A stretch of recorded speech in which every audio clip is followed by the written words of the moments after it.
kita dapat menikmati alangkah indahnya ajaran Islam yang telah Allah turunkan. Oke, sebelumnya mohon maaf nih karena saya kan pertama kali jadi sebenarnya bukan pertama kali ya. Emang karena saya jarang banget buat ngomong di depan orang jadi sedikit agak canggung, tapi sebelumnya saya ingin bertanya-tanya biar nggak canggung ya. Kita pertemuan keberapa sekarang?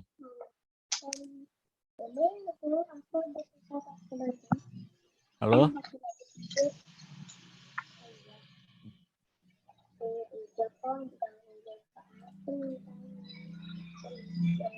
Suaraku ada nggak? Ada ya? Pertemuan keberapa kita sekarang? Halo guys.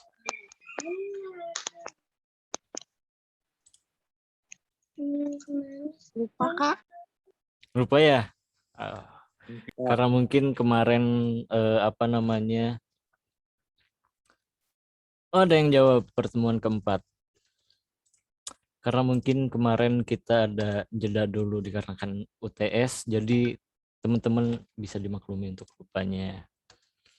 Baik, gimana kemarin UTS-nya? Ada yang bisa menjawab seluruh pertanyaan atau bisa menakluki semua mata kuliahnya, atau istilahnya kalian bisa memahami apa yang telah dosen berikan dengan ujian tengah semester?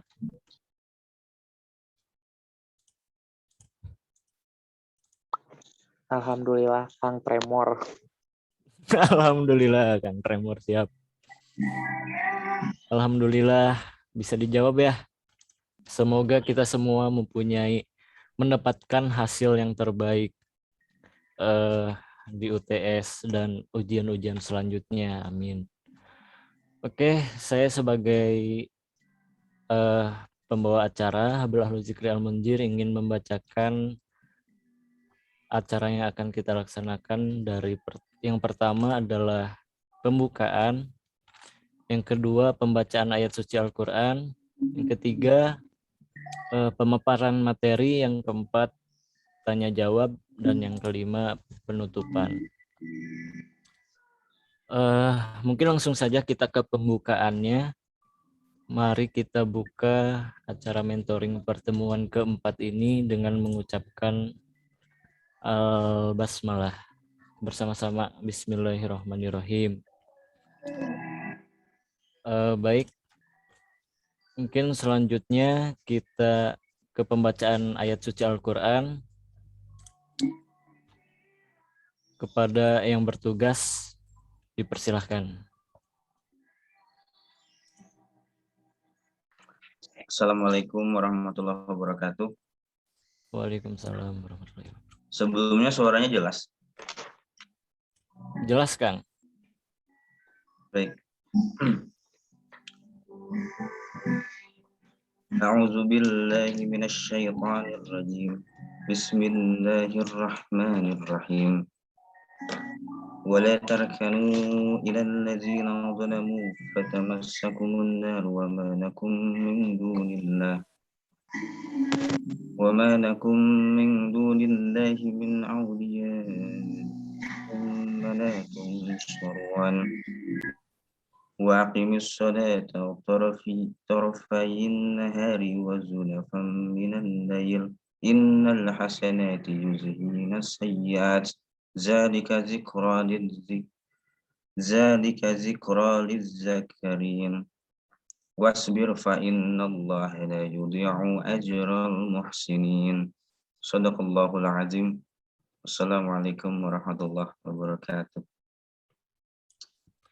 Waalaikumsalam warahmatullahi wabarakatuh. Alhamdulillah pembacaan ayat suci Al-Quran telah dibacakan oleh Kang Riyadi. Saya pengen nanya lagi nih sebelumnya. Teman-teman semuanya ada yang udah pernah ke kampus belum? Cung yang udah pernah? Cung, gimana ya? Pernah. Udah Kak, kemarin cuman sedih. Udah, Kak. Udah ya, ada yang udah, ada yang belum. Di sini tuh yang belum pernah ada nggak sih? Belum pernah ke kampus? Ada, Kak. Ada yang ngacung pakai tangannya sendiri. Oh. Coba berapa orang? Mungkin pada jauh ya kalau nggak ke kampus. Atau mungkin ada yang deket, cuman nggak ada kepentingan buat ke kampus.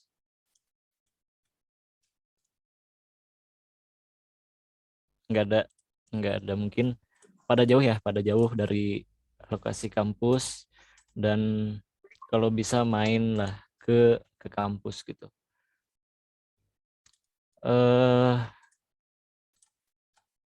Teman-teman semuanya, ada yang tahu nggak materi sekarang itu apa? Sholat menuju akhirat. Sholat jalan menuju akhirat. Sholat jalan menuju akhirat. Oke. Sholat jalan menuju akhirat.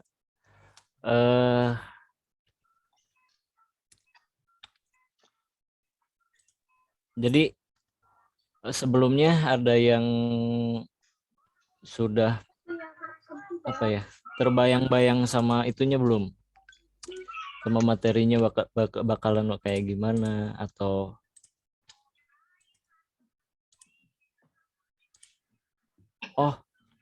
baik. Mungkin langsung aja ke pematerinya dikarenakan sudah join juga ya beliau.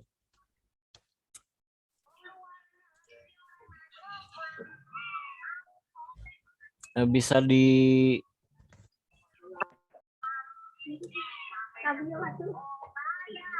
Oke, mungkin langsung saja kita panggilkan pematerinya kepada, gimana ya saya panggilnya ya, Bapak Ustadz. Saya panggilnya Bapak Ustadz karena beliau memang saya mendapatkan banyak ilmu dari beliau juga selagi saya belajar di DKM sendiri. Mungkin langsung saja kita panggil Kang Ustadz Firman Al-Fatah. Halo, Assalamualaikum Kang.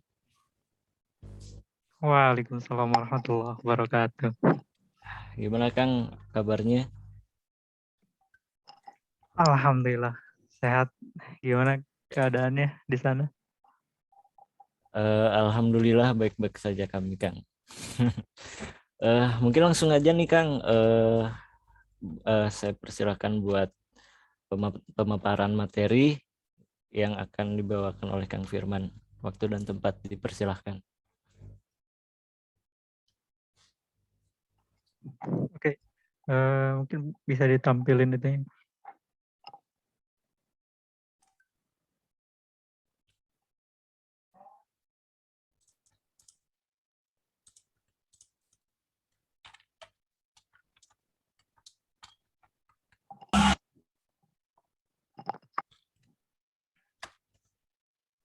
Oke, langsung mulai aja.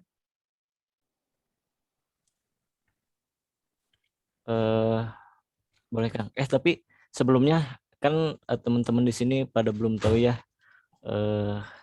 Akang itu sosoknya seperti apa dan lain-lain. Mungkin saya di sini mau sedikit ngasih membacakan CV dari Kang Firman ini nih. Baik, sebelumnya Kang Firman ini nama lengkapnya Kang Firman Sidik Al-Fatah. Beliau pernah mengikuti organisasi DKM Darul Ikhwan Ikopin, anggota dari tahun 2015 sampai 2018 Kabinet Mumtaz. Kemudian beliau juga mengikuti BPM Ikopin, anggota Komisi 1 pada tahun 2016 sampai 2017 di Kabinet Sinergi. Kemudian juga beliau menduduki jabatan sebagai ketua di DPM Ikopin dari tahun 2017 sampai 2018 pada kabinet sahabat, kabinetnya beliau.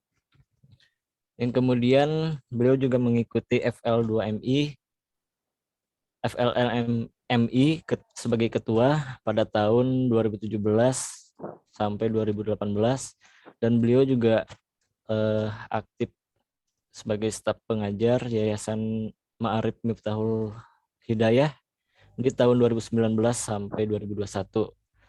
Yang terakhir Generation Imaginer CO di 2019, mantap banget. Nah, sudah kebayang mungkin beliau ini apalagi ya, selain sebagai guru saya, sosok inspirator juga bagi saya, dan mungkin bagi teman-teman juga bisa dilihat keaktifannya sebagai motivasi untuk kalian juga. Mungkin terima kasih buat operator sudah menampilkan PowerPoint. Apa sih share screen-nya? Mungkin langsung saja ke materi yang akan dibawakan oleh Kang Firman. Baik. Mangga Kang. Oke, untuk suaranya aman? Aman Kang. Oke, untuk gambar ya mohon maaf ya, agak buram soalnya saya sedang nggak di rumah ya, ada di tempat kerja dan lumayan jauh ya dari perkotaan, jadi sinyalnya kadang suka hilang tiba-tiba. Oke, materi yang akan kita bahas kali ini bersama-sama seputar sholat ini. Nah, teman-teman tadi udah lihat latar belakang saya seperti apa. Sebenarnya cenderung lebih banyak kegiatan aktivitasnya di luar DKM. Cuma waktu itu kita membagi sebuah strategi dalam dakwah ini gitu. Harus ada yang di dalam memperkokoh organisasi internal, dan harus ada ujung tombak di luar organisasi DKM untuk menunjukkan taringnya DKM itu seperti apa. Nah, saya ingin bercerita sedikit gitu kan seputar perjalanan saya ketika itu. Ketika itu saya diamanahi untuk memimpin DPM sebagai ketua. Kondisinya saat itu sangat mengkhawatirkan. Kondisi saat itu kita dalam banyak tekanan gitu kan. Terus rating tingkat apatisme mahasiswa juga tinggi. Organisasi kita juga banyak yang menghujat kala itu ya. Kalau nggak salah di tahun 2017 kalau nggak salah saya memimpin. Nah, ini berkaitan dengan apa yang akan kita bahas kali ini gitu. Pada saat itu saya dengan beberapa teman saya untuk mencoba mereorganisasi organisasi ini, kita bangun ulang konstruksinya gitu kan, kita bangun ulang citranya, kita bangun ulang kejayaannya gitu, di tengah kondisi yang sulit ketika itu DPM, kalau sekarang DPM Ikopin. Nah, hal pertama yang saya bangun ketika itu bersama teman-teman saya meyakinkan bahwa dengan sholatlah kita akan membangun organisasi ini menjadi lebih baik dan akan menjadi yang terbaik di antara yang pernah ada. Saya yakinkan kepada teman-teman semuanya yang ada di DPM anggota saya dengan sholatlah gitu. Maka saya waktu itu bernazar kepada ketua DKM waktu itu. Saya bernazar, coret saya, tarik delegasi saya keluar dari DPM dan keluarkan saya dari DPM jika saya tidak bisa membawa anggota DPM saya di saf terdepan Masjid DKM Darul Ikhwan Ikopin. Saya bernazar seperti itu kepada ketua DKM waktu itu. Nah, saya punya keyakinan dengan sholatlah kita akan bisa memulai semuanya langkah dalam hidup kita menuju arah yang paling baik. Nah, nanti saya akan ceritakan lebih jauh. Cuma gambarannya seperti itulah. Saya membangun DPM ini dari organisasi yang terbengkalai kala itu, kita ratingnya sangat jatuh, tapi kita bangun tahap demi tahap dan fondasinya adalah dengan sholat itu sendiri. Lalu kenapa sholat ini saya pakai? Sebelum situ saya ceritakan ujungnya. Ujungnya organisasi ini bersama teman-teman saya berhasil membangun ulang kembali organisasi ini dengan baik. kita mendapatkan atensi yang luar biasa dari mahasiswa kala itu. Di periode setelah saya banyak yang ingin masuk DPM, dan kala itu kita juga terkenal di luar kampus dengan DPM-nya. Nah, keberhasilan ini semuanya karena Allah, tapi ikhtiarnya kita bangun fondasinya dengan sholat. Nah, kekuatan apa dari sholat ini yang bisa mengarahkan sampai ke arah sana gitu kan? Nah, kita akan bahas lebih jalan. Nah, sebelum itu, sholat ini merupakan rukun Islam yang kedua. Nah, saya ingin sampaikan sedikit seputar sebelum masuk ke dalam sholat gitu kan, tentang materi yang seputar tauhid gitu kan, untuk memudahkan kita memahami makna sholat lebih dalam.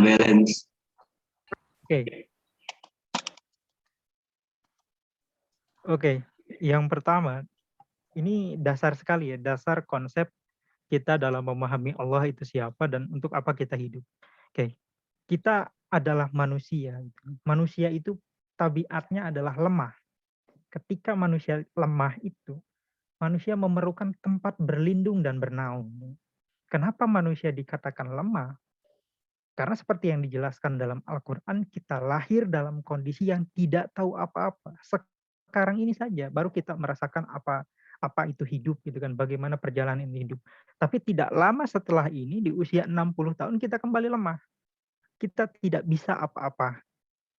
Maka pada dasarnya manusia ini ya makhluk yang lemah gitu kan, makhluk yang membutuhkan perlindungan orang lain. Bahkan sekelas Fir'aun saja gitu kan, ketika dia ditenggelamkan di dasar lautan, kala itu dia baru menyadari bahwa dia tidak bisa apa-apa tanpa ada yang menolong.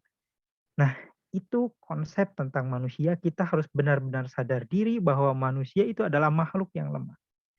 Lemah dalam segi fisik, lemah dalam segi memahami apapun.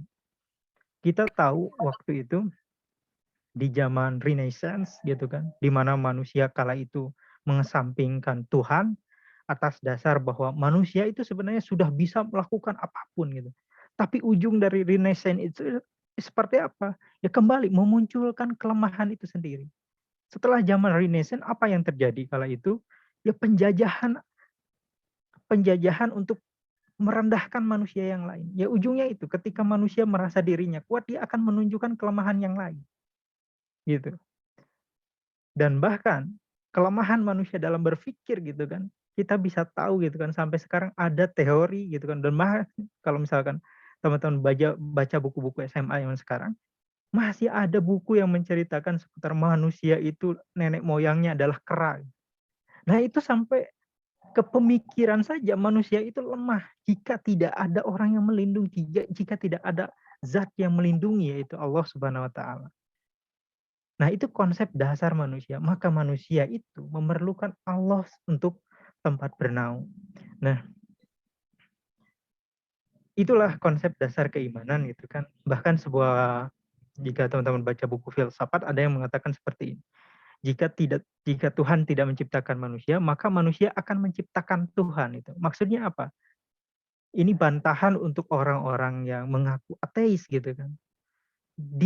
Manusia itu dasarnya perlu yang melindungi. Dalam kondisi terburuk, dalam masalah tekanan yang terberat, kita tidak tahu lagi mengadu kepada siapa, meminta tolong kepada siapa, dan hanya ada satu nama yang mampu memberikan pertolongan, yaitu Allah Subhanahu wa taala. Nah, ini konsep dasarnya. Nah, nanti tinggal kita pelajari apa tujuan kita hidup, siapa Allah itu, lalu bagaimana caranya kita berbakti kepada Allah itu. Nah, salah satunya adalah dengan sholat. Oke, bisa dilanjutkan. Next.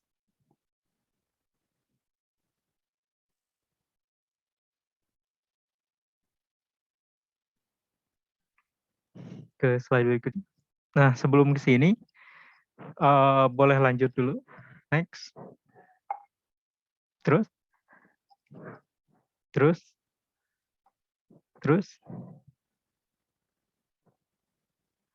Bukan ini. Terus.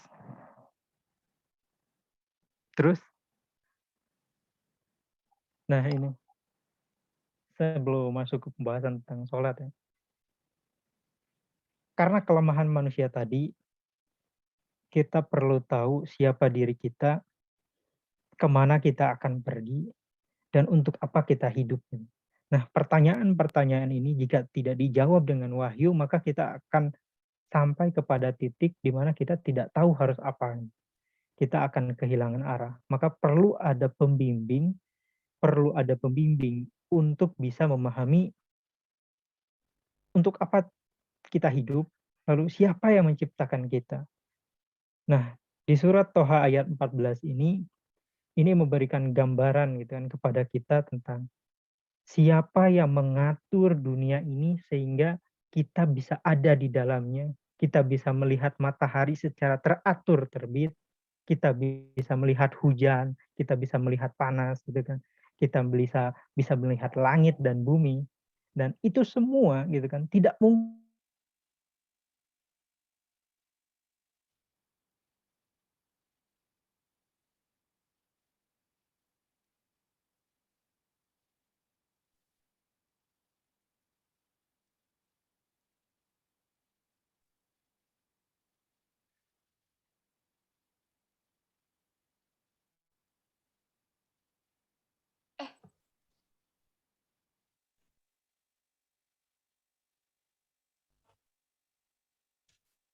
Baik teman-teman, karena kan ada gangguan teknis ya. Sebentar kita tunggu Kang Firman-nya. Halo Kang, gimana Kang? Oke, cek. Ada. Coba. Nah, baik bisa lanjut Kang. Oke. Nah, di sini Allah memberikan gambaran kepada kita tentang makna pentingnya sholat gitu ya. Ini surat Toha ayat 14 ini menceritakan tentang waktu pembicaraan antara Allah dengan Nabi Musa. Nah, di sini dikatakan innani anallah itu kan. Sesungguhnya aku ini Allah. La ilaha illa ana, tidak ada Tuhan selain aku. Fa'budni, maka sembahlah aku. Wa aqimus sholata lidzikri. Laksanakanlah sholat untuk mengingat aku. Nah, maksudnya di sini ketika itu Nabi Musa dalam masa mencari gitu kan. Siapa yang mencipta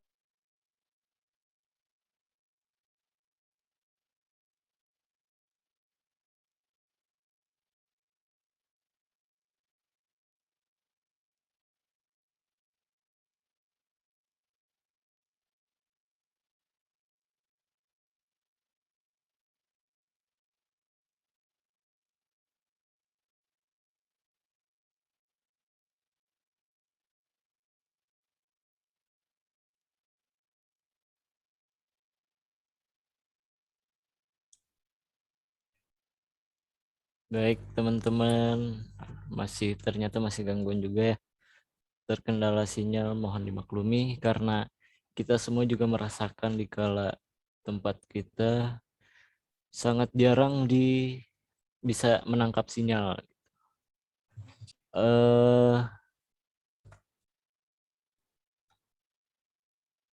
Gimana? Masih pada semangat teman-teman?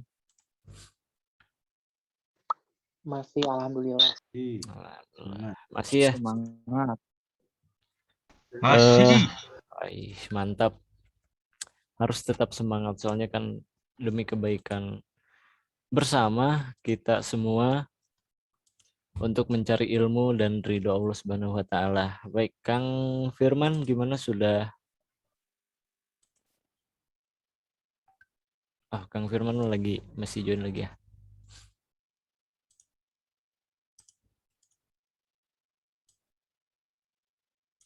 Buat teman-teman yang belum off-cam nih, masih banyak banget yang belum off-cam. Off-cam dong, biar kita sama-sama on cam. Biar kita sama-sama on cam.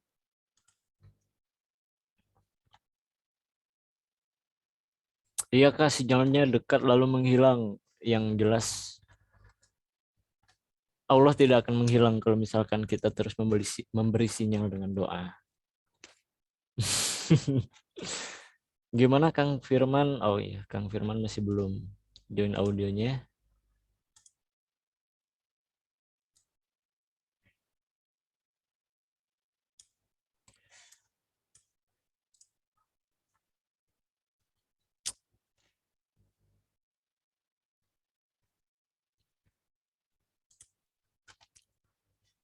Oke, teman-teman, sembari nunggu Kang Firmannya, baik. Teman-teman semuanya lagi pada di rumahnya masing-masing atau di mana ya selain di rumah? Atau yang lagi di luar rumah atau gimana? Iya kak, ini lagi di luar. Ada yang di luar rumah? Atau di luar di depan rumah atau gimana?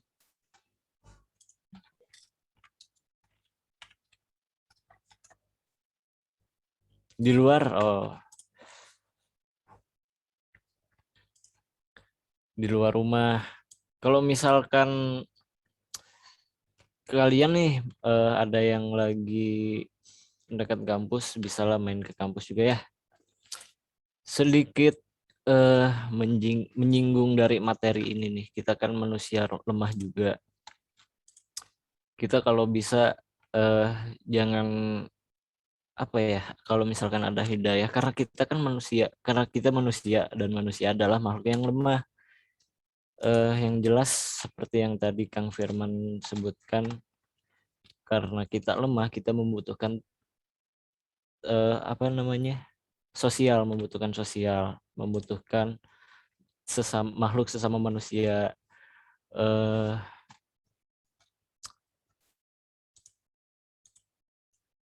Apa ya, kita tuh kalau bisa jangan pernah membenci ya, pasti ada rasa membenci. Cuman ada nggak sih di sini yang ngejauhin orang karena benci atau kesel? Kang Firman itu muncul lagi di admin.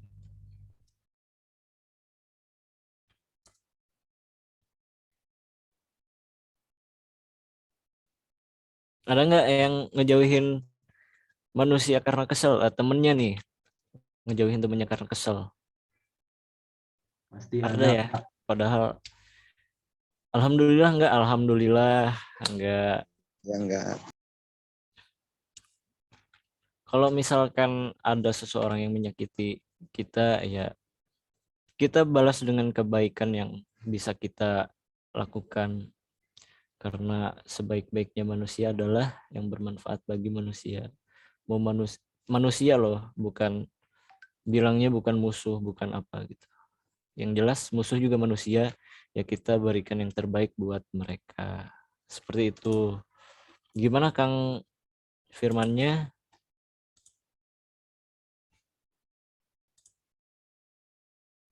Halo Kang.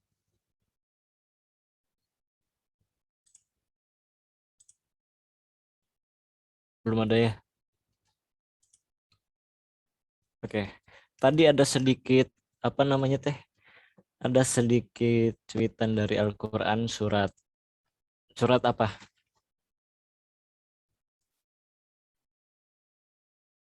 Surat Toha ayat ayat 14. ayat 14. Ada yang hafal nggak?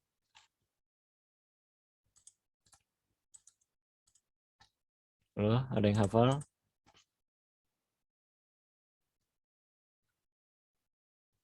Enggak. Kalau bisa sedikit membaca terus menghafal. Semoga kita juga ada kayak apa ya, kayak pegangan gitu kalau misalkan kita keluar jalur dari akidah kita dan nah,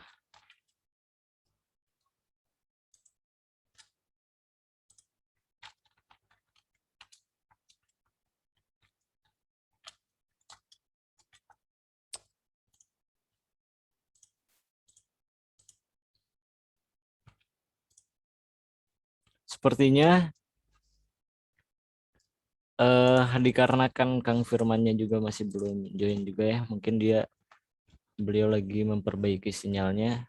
Alangkah baiknya kita ngegame dulu sembari nunggu Kang Firman. Setuju nggak? Kita ngegame dulu. Siap, Hoki. gaskeun. Ini gamenya beda dari yang lain-lain karena saya juga gak mau ya yang sama-sama yang lain.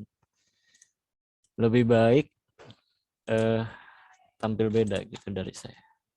Oke, selanjutnya kita game kepada operator. Operator, gimana udah siap gamenya?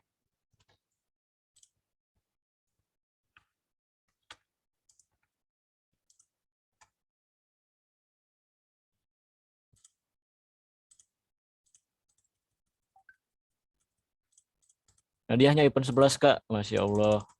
Saya juga pengen. Gimana? Kak operator. Oke. Baik.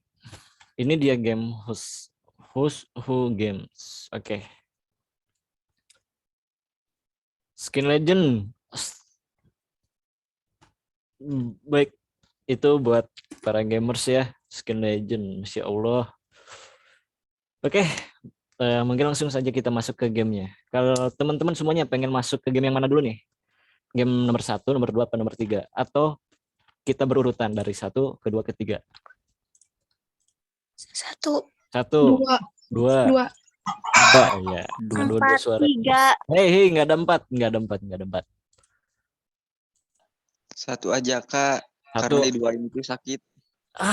Ya Allah, jangan curhat ya, jangan curhat. Santai, santai. Oke, buat teteh Boy. operator karena kebanyakan suara di 2. 2, Kak, 2. Tuh. Oh ya, jadi sekarang kebanyakan di nomor 2 karena nomor 2 itu tebak gambar ya. Oke. Kepada Bapak operator bisa diklik nomor 2-nya. Oke, langsung saja. Di nomor 2 ada tebak gambar. Kami akan memberikan gambar dan tebaklah gambar apa ini. Dengan diawali kalimat aku sayang kamu. Oke. Sebelumnya kan contoh, aku contohin ya. Kalau misalkan ada gambar apa ya? Kucing. Aku sayang kamu kucing gitu. Gitu ya. Siap? Oke, buat operator bisa dimulai sekarang. Hewan apakah ini? Aku Gajah. kasih clue-nya. Aku sayang kamu. Buaya. Burung. Buaya. Burung. Kakinya Burung. 1, Ya. ada ekornya berbulu. Harimau. Apa? Piit, Gajah. kamu, piit, Emprit. Bu. Harimau, gajah. bener. Ular. Anu, emprit. Bisa jadi kalian Sebelumnya jawabannya pakai aku Komodo. sayang kamu. Pakai Aku sayang kamu, Manu emprit. Aku Aku sayang kamu burung kutub. Oke. sayang kamu Tuh. hiu. Aku sayang kamu. Kamu Ada yang jawab banyak nih. Aku sayang Burung kamu monyet. burung gereja. Sayang Torik. Aku sayang Enggak Torik. gitu, Pak. Enggak gitu konsepnya. Oke. Mungkin langsung saja ke jawabannya. Operator bisa di play. Ya, jawabannya burung semi monyet. Kok mata Ya, satu, Kak? gorila itu. Yes, bener Burung Dajjal. Salah. Allah. Burung Itu badak. babon, Kak, babon. Oke, Kang Firman gimana udah? Oh, belum join audio juga ya. Selanjutnya buat kakak operator bisa di next. Oke, hewan apakah ini? Ada telinganya berbulu tipis, ada mata 2, sedikit keriput di bagian apa sih namanya teh? Buaya. Aku sayang kamu. Aku sayang kamu, anjing berbadan gajah. Aku sayang kamu, anjing berbadan gajah. Aku sayang Teman kamu. yang bermuka Aku sayang anjing. kamu bebek. Aku sayang kamu bebek. Aku sayang kamu ayam. Aku sayang kamu ayam. Aku sayang kamu semut. Sayang kamu semut. Kamu komodo. Cuman ini belum ada jawaban yang benar nih. Aku sayang kamu. Aku sayang kamu ais. Nggak bisa. Aku sayang kamu ular. Aku sayang semua. Aku sayang kamu koala. Aku sayang kamu koala. Belum ada yang jawab benar. Aku sayang kamu Doraemon.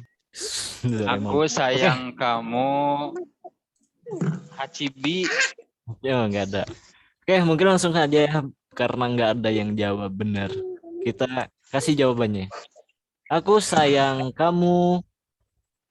Iya, kuda. Oke. Kang Firmannya mungkin sudah join kembali ya. Sudah join kembali. Mau sapa dulu Kang Firmannya. Halo Kang.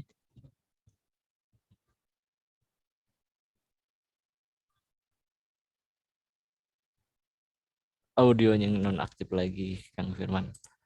Mungkin langsung kita lanjut saja lagi sembari nunggu Kang Firman. Nah, hewan apakah ini? Ada apa ya, patok 2 sama gigi yang agak renggang. Aku sayang Aku sayang kamu. Aku sayang kamu katak. Sayang kamu buaya Aku sayang berbadan kamu. tikus. Kamu buaya betina. Aku sayang kamu. Batas Aku sayang kamu katak. Sayang kamu katak. Aku Sayang kamu kadal. Aku sayang Kamu kadal. kamu. Aku sayang kamu buaya Aku jantan. sayang kamu kangkung. Aku sayang kamu buaya betina. Aku sayang Lukman. Oke, karena ada beberapa yang menjawab, kita Aku sayang operator. sayang operator.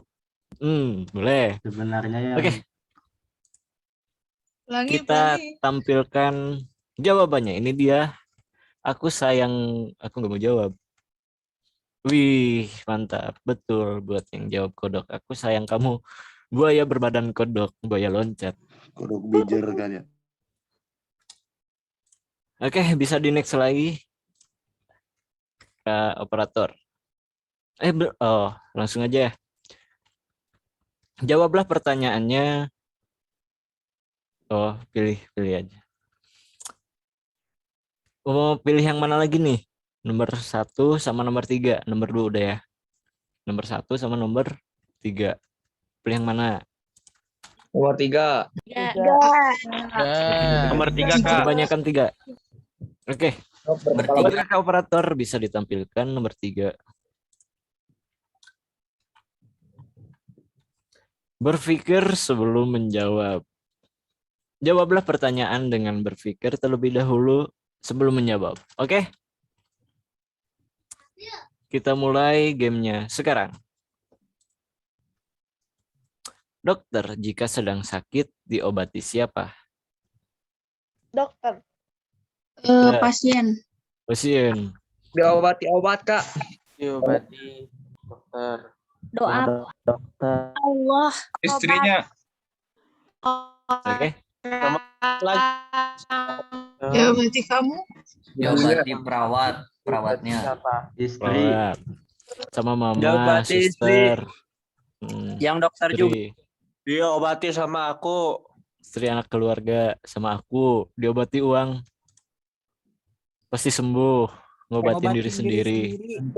Jika sedang. Jawabannya ada di akhir ya. Jawabannya ada di akhir. Siapa? Gimana ya jawabannya? Oke. Next. Kalau ayam sedang sakit, berobat kemana? Menteri hewan. Sedang. Menteri hewan. Kalau Boleh. Kedukun. Yung, Kak. Digoreng. Dibeli. Dibikin percikan. Bikin percikan. Jawabannya ada di akhir juga. Pertanyaan terakhir. Coba kita lihat pertanyaan apakah ini? Jika diucapkan 1 kali, aku menjauh. Jika diucapkan 2 kali, jadi dekat. Apa hayo? Kamu Ingetin dulu ya, Hantu. berpikir dulu sebelum menjawab. Tadi yang di awal kan katanya berpikir dulu sebelum menjawab.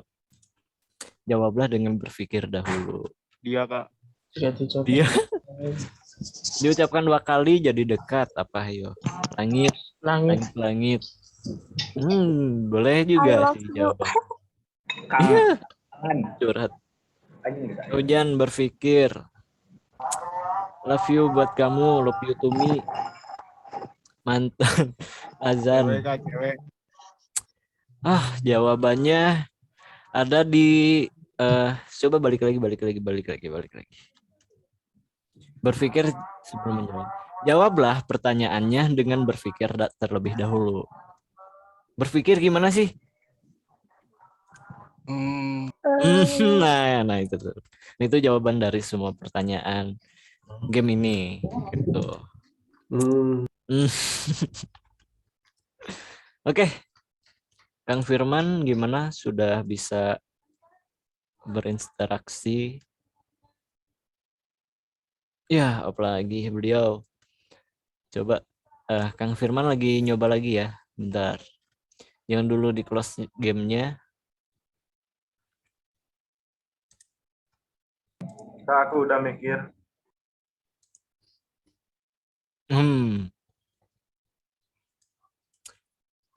Halo Kang Firman.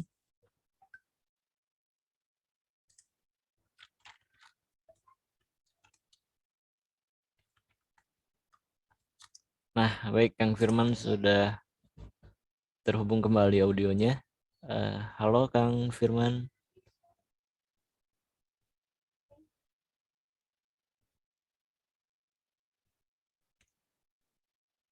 Mungkin Kang Firman jika terkendalikan sinyal sinyalnya terkendala bisa on mic aja, Kang. Cek. Assalamualaikum. Nah, waalaikumsalam. Waalaikumsalam, Kang. Dari suaranya sekarang udah stabil, Kang. Suaranya sudah stabil. Gimana Kang, sudah bisa dilanjut?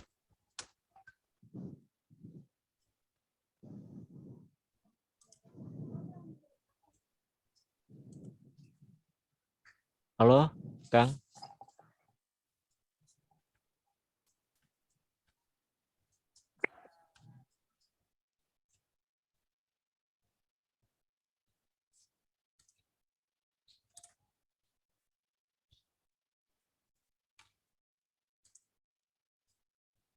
Gimana Kang?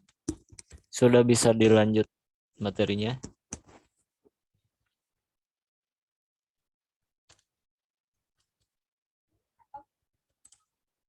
Oh, mungkin off lagi ya beliau audionya.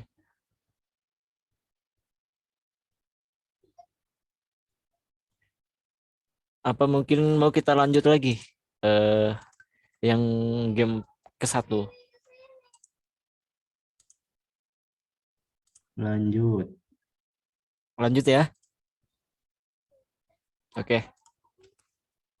Kita lanjut ke game yang terakhir, yaitu game nomor 1. Oke, bisa diklik buat kakak operator.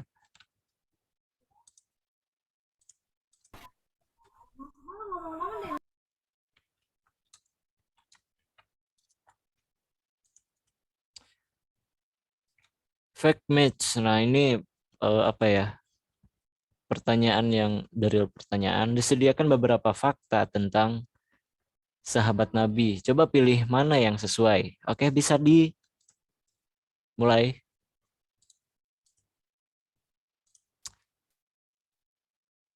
Yang pertama, aku sejak kecil sudah menghafal 30 juz Al-Quran. Ayahku Sultan Murad II.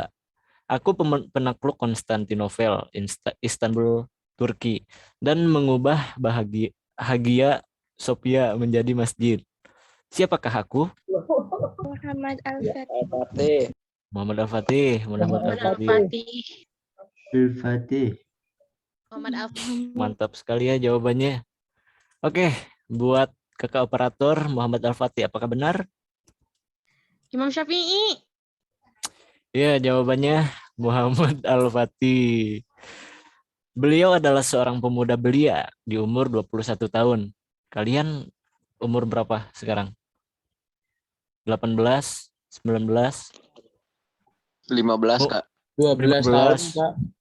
Mungkin di umur 21 kalian bisa seperti sosok Sultan Muhammad Al-Fatih. Amin. Beliau yang mampu menaklukkan kota Konstantinopel dan mendapat gelar Al-Fatih, sang penakluk. Semasa hidupnya beliau tidak pernah meninggalkan sholat fardu, tahajud, sholat sunnah, dan puasa. Kalian di usia 21 sekarang sudah apa? Mungkin nge-game. Belum. Itu sebuah tamparan buat kita juga ya, Sultan Al-Fatih, dan menjadi motivasi agar jadi beban keluarga. Astagfirullah. Semoga kita termotivasi sama beliau dan kita bisa lebih sungguh-sungguh untuk menjalankan hidup. Oke, selanjutnya Kang Firman. Halo Kang Firman.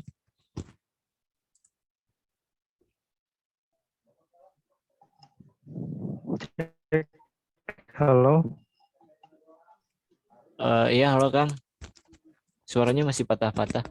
Kang bisa itunya via handphone aja, Kang.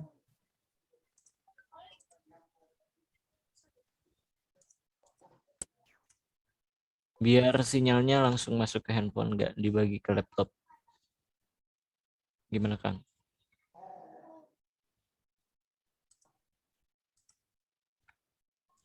Gimana? Nah, udah baik. Gimana udah bisa dilanjut materinya Kang?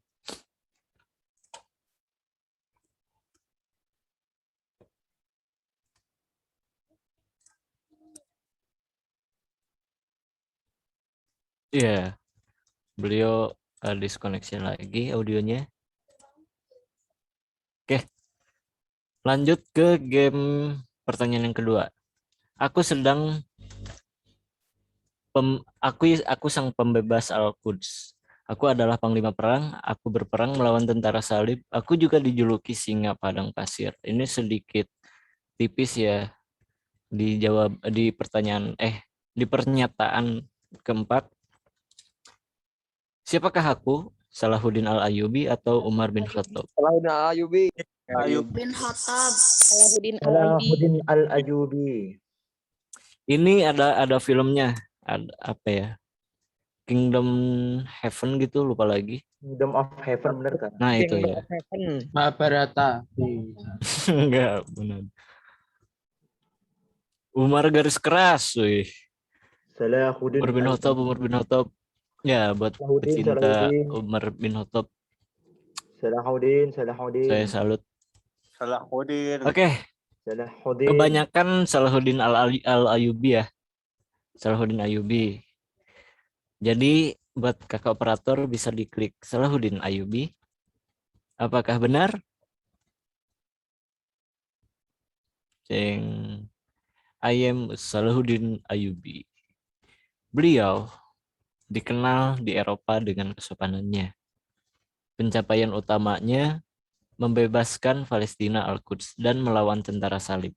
Beliau tidak pernah meninggalkan sholat berjamaah dan menunda sholat dan menghabiskan uangnya untuk bersedekah. Jadi hemat banget ya. Kang Firmannya udah hadir belum? Ada. Halo Kang, gimana udah stabil?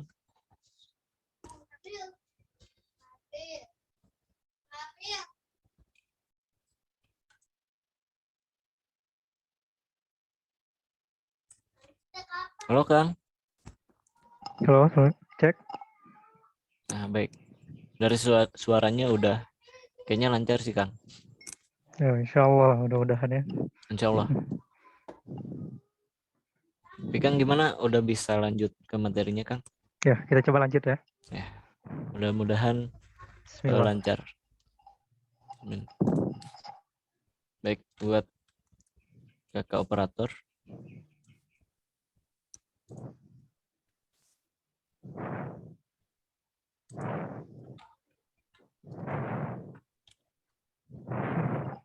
Oke, masuk ke surat Toha aja ya, biar langsung.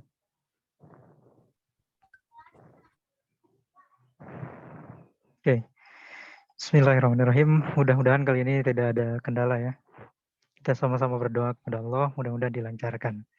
Amin. Oke, Toha ayat 14 ini menjelaskan kepada kita ketika Nabi Musa dalam pencarian siapa Tuhannya, gitu kan, siapa yang menciptakan dia, siapa yang mengatur bumi sedemikian rupa, dan siapa yang menciptakan matahari, gitu kan waktu itu. Nah, Allah berfirman kepada Musa kala itu, Nabi Musa juga diberikan anugerah bisa bercakap-cakap langsung dengan Allah, gitu kan. Allah berkata kepada Nabi Musa, Innani anallah, sungguhnya aku ini adalah Allah, gitu kan. Nah, Allah menjawab dari semua pertanyaan Nabi Musa tentang siapa yang menciptakan dia, gitu kan. Yaitu adalah Allah Subhanahu wa taala. Yang mengatur bumi ini juga Allah, gitu kan. Allah juga berfirman, La ilaha illa ana, tidak ada Tuhan selain aku. Fa'budni, maka sembahlah aku. Wa aqimus sholata lidzikri. Dengan cara apa ya Allah, kata Nabi Musa, aku menyembahmu. Laksanakanlah sholat untuk mengingat aku. Nah, di sini Allah memberikan jawaban kepada Nabi Musa tentang siapa yang menciptakan dia, siapa Tuhannya, gitu, yaitu adalah Allah Subhanahu wa taala. Nah, untuk membedakan Nabi Musa adalah makhluk dan Allah adalah Khalik, bagaimana caranya Nabi Musa berbakti kepada Allah, berbakti kepada yang menciptakan dia? Kata Allah, sholatlah, gitu kan. Nah, maka sholat ini merupakan hal yang penting, gitu kan. Sholat ini adalah pembeda antara makhluk dan Khalik, gitu kan. Maka ketika ada orang yang meninggalkan sholat, itu artinya dia sedang tidak tahu diri, gitu kan. Sedang dia merasakan sombong, gitu kan. Dia sedang merasa dia ini bukan makhluk, gitu kan, sehingga tidak punya kewajiban untuk sholat. Nah, maka sholat ini salah satu faedahnya adalah sebagai pembeda antara makhluk dengan Khalik, gitu kan. Allah memerintahkan secara langsung untuk membedakan antara diriku dan dirimu, maka laksanakanlah sholat. Oke, lalu apa sih sholat ini sehingga menjadi sesuatu yang sangat penting, gitu. Bahkan di rukun Islam adalah nomor 2, gitu kan, setelah syahadat kita melaksanakan sholat. Bahkan di beberapa ayat dijelaskan bahwa sholat ini adalah pembatas antara kekufuran, gitu kan, dengan keimanan. Nah, sholat ini punya catatan yang penting dalam Islam, gitu kan, dan banyak sejarah pula yang ketika membangun sesuatu itu dimulainya dari sholat. Kita tahu fase dakwah Siriyah atau fase dakwah sembunyi-sembunyi waktu itu Nabi secara spesifik dia membangun karakteristik para sahabat generasi pertama itu adalah dengan sholat.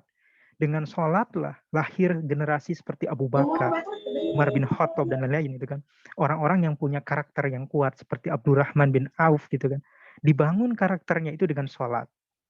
Maka sholat ini merupakan hal yang penting bagi kita. Cuma masalahnya kita juga sering sholat, gitu kan. Sholat kita juga sama 5 waktu, tapi kenapa kita tidak sama seperti sholatnya para sahabat yang menghasilkan karakter dan generasi sehingga kesuksesan di masa depan pun berbeda, gitu. Kita tahu Umar bin Khattab mampu menguasai separuh dunia, gitu. Waktu itu di zaman Andalusia, umat muslim mampu membangun peradaban yang begitu maju luar biasa. Di zaman Abbasiyah, keilmuan yang begitu luar biasa dibangun oleh para muslimin, gitu kan. Nah, pada hari ini jadi pertanyaan, kenapa bisa berbeda, gitu kan, antara mereka dengan kita? Padahal sholatnya sama, ajarannya sama, nabinya pun juga sama. Maka mungkin jadi pertanyaan, ada yang salah dengan sholat kita, ada yang kurang benar dengan sholat kita. Kita harus cari tahu, gitu kan, jangan sampai masalah ini dibiarkan, supaya kita mampu memperbaiki diri dan mengikuti manhaj haroki sebagaimana Rasulullah SAW. Itu ya maksud ayat ini. Sekarang kita akan bahas secara mendetail apa yang menjadi kesalahan-kesalahan dasar ketika kita sholat. Oke, bisa kembali lagi ke atas, slide pertama.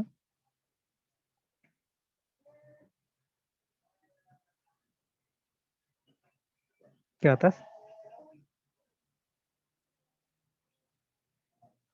Satu slide lagi, ke atas. Oke, ke bawah. Next. Oke, gimana operator? Suara saya terdengar? Terdengar. Oke, ini ya konsep dasar yang harus kita pahami supaya sholat kita itu benar, gitu. Sholat kita ini dalam raport itu ada peningkatannya, gitu kan. Jangan sampai sholat kita ketika TK sampai pada hari ini kondisinya sama dan tidak berubah. Oke, ke bawah di surat. Nah ini, teman-teman, dasar dari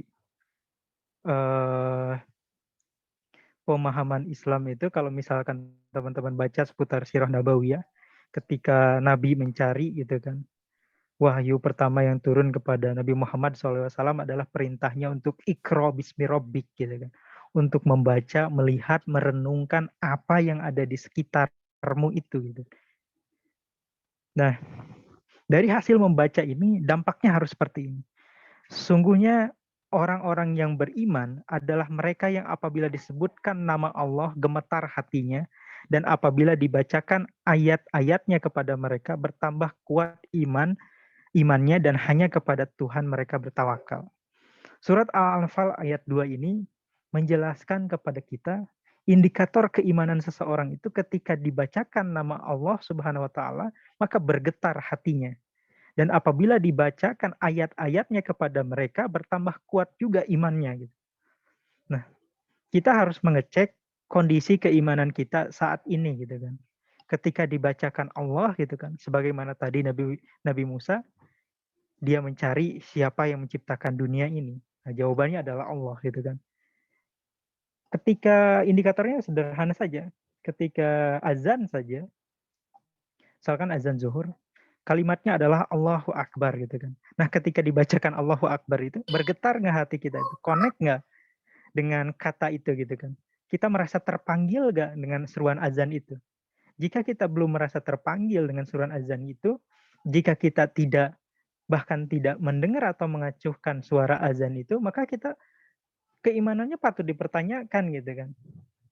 Kita bahkan mungkin belum mengenal siapa Allah itu. Ketika dibacakan Allahu Akbar gitu kan, Allah yang maha besar, besar dari segalanya, kita ini adalah makhluk yang kecil gitu kan, tidak bisa apa-apa. Maka ketika dibacakan Allahu Akbar ini, kita sadar diri nggak? Gitu kan. Kita sadar nggak siapa yang memanggil kita untuk sholat itu? Nah, indikatornya sederhana seperti itu gitu kan. Ketika orang-orang yang beriman ini, ketika dibacakan kalimat Allah itu, dia akan bergetar hatinya. Dia akan tahu siapa yang diucapkan itu. Dan yang kedua indikatornya adalah apabila dibacakan ayat-ayatnya kepada mereka gitu kan. Ayat-ayat Allah ini ada ayat kauniyah dan ada ayat kauniyah. Ada ayat yang tertulis dalam Al-Qur'an gitu kan, diturunkan kepada Nabi Muhammad, dan ada ayat-ayat yang tersirat dalam ciptaannya gitu. Kita harus sadar diri siapa yang menciptakan oksigen sehingga kita bisa bernapas, siapa yang mengatur matahari terbit gitu kan tanpa pernah salah. Nah, kita harus sadari itu, kebesarannya, semua ciptaannya itu adalah Allah Subhanahu wa taala. Maka dari itu pun kita harus merekonstruksi sholat kita itu dari sini gitu kan. Dalam sholat itu ada doa-doa yang kita panjatkan, ada doa-doa yang kita ucapkan dalam sholat itu. Lalu kenapa kita sholat itu seakan-akan tidak merasakan apa-apa? Di ayat ini dijelaskan orang yang beriman itu dibacakan kalimat Allah itu bergetar hatinya. Nah, dalam sholat itu kita banyak mengucapkan Allahu Akbar, tapi apakah kita sadar gitu kan? Apa yang kita ucapkan dalam sholat itu sehingga membuat hati kita bergetar. Nah, oke, next. Nah, ini yang saya jelaskan tadi. Next lagi.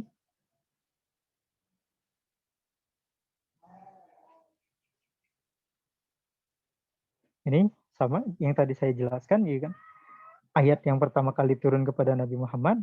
Nah, sesuai dengan ayat itu, maka kita perlu merekonstruksi keimanan kita untuk memantapkan hati kita dalam sholat. Perlu ada perbaikan konsep sholat seorang muslim supaya sholat itu memberikan dampak yang besar bagi kehidupan muslim di dunia dan mempengaruhi visi akhiratnya. Perbaikan dalam sholat itu harus dilakukan dalam beberapa. Pertama, pemahaman kita seputar sholat. Kita harus tahu sholat itu apa. Jangan sampai sholat itu hanya ritual, kebiasaan saja. Kita tanpa memberikan dampak bagi kehidupan kita. Bacaan sholat dipahami maknanya, khusyuk dalam sholat, dan memahami rukun sholat juga. Oke, next. Nah, sholat secara bahasa artinya itu adalah berdoa. Diambil dari surat At-Taubah ayat 103. Wassola alaihim gitu kan. Artinya berdoalah untuk mereka. Nah, serapan kata bahasanya di situ. Sholat itu artinya berdoa secara bahasa. Nah, kita tahu juga sholat itu isinya, bacaan-bacaannya itu adalah doa semua gitu, dan pujian-pujian untuk Allah Subhanahu wa taala. Nanti kita akan bahas secara mendalam makna-makna bacaan sholat itu supaya kita mendalami sholat ini dengan baik. Sholat secara bahasa artinya berdoa. Diambil dari potongan surat At-Taubah ayat 9, ayat 103.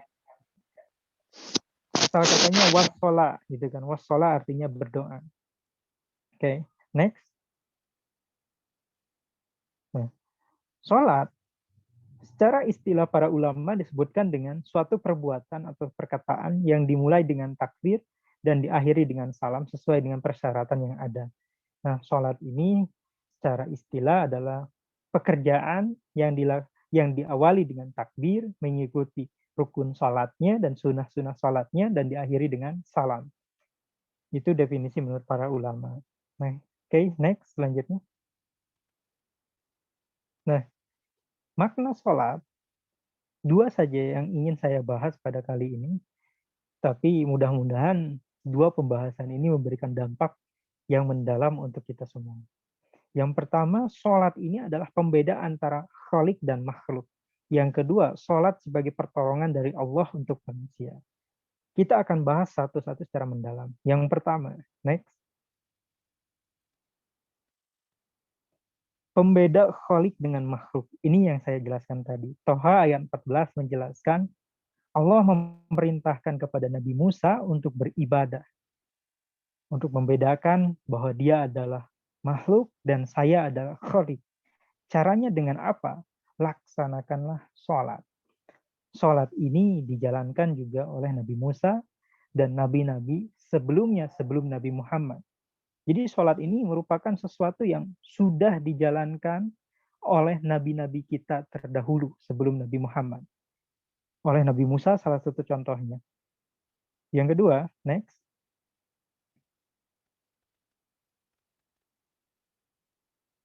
Next, dilanjutkan. Nah, Nabi sebelumnya juga melaksanakan sholat. Nabi Ibrahim juga melaksanakan sholat dalam Ibrahim ayat 37.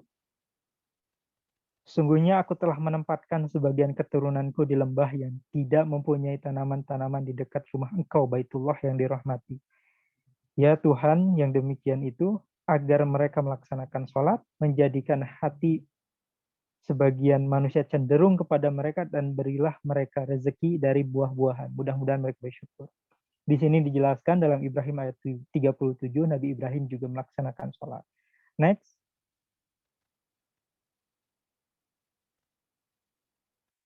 Nah, ini. Dan kami wahyukan kepada Musa dan saudaranya, ambillah beberapa rumah di Mesir untuk tempat tinggal kaummu, dan jadikanlah rumah-rumahmu itu tempat ibadah, dan laksanakanlah sholat, serta gembirakanlah orang-orang mukmin.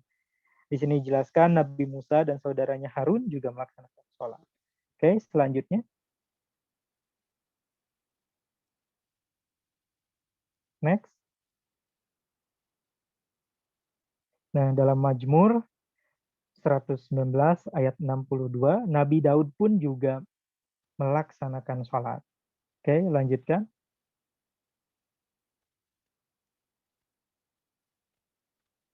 Next.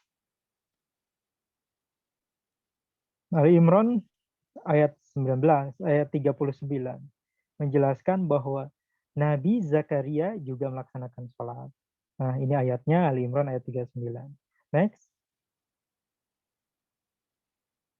Bahkan Nabi Isa pun dalam Maryam ayat 31, dia juga melaksanakan sholat. Dan dia menjadikan aku seseorang yang diberkahi di mana saja aku berada, dan dia memerintahkan kepadaku melaksanakan sholat dan menunaikan zakat selama aku hidup. Nabi Isa pun diperintahkan oleh Allah untuk melaksanakan sholat. Oke, selanjutnya. Next. Nah, ini Luqman pun gitu kan, juga diperintahkan untuk sholat. Next.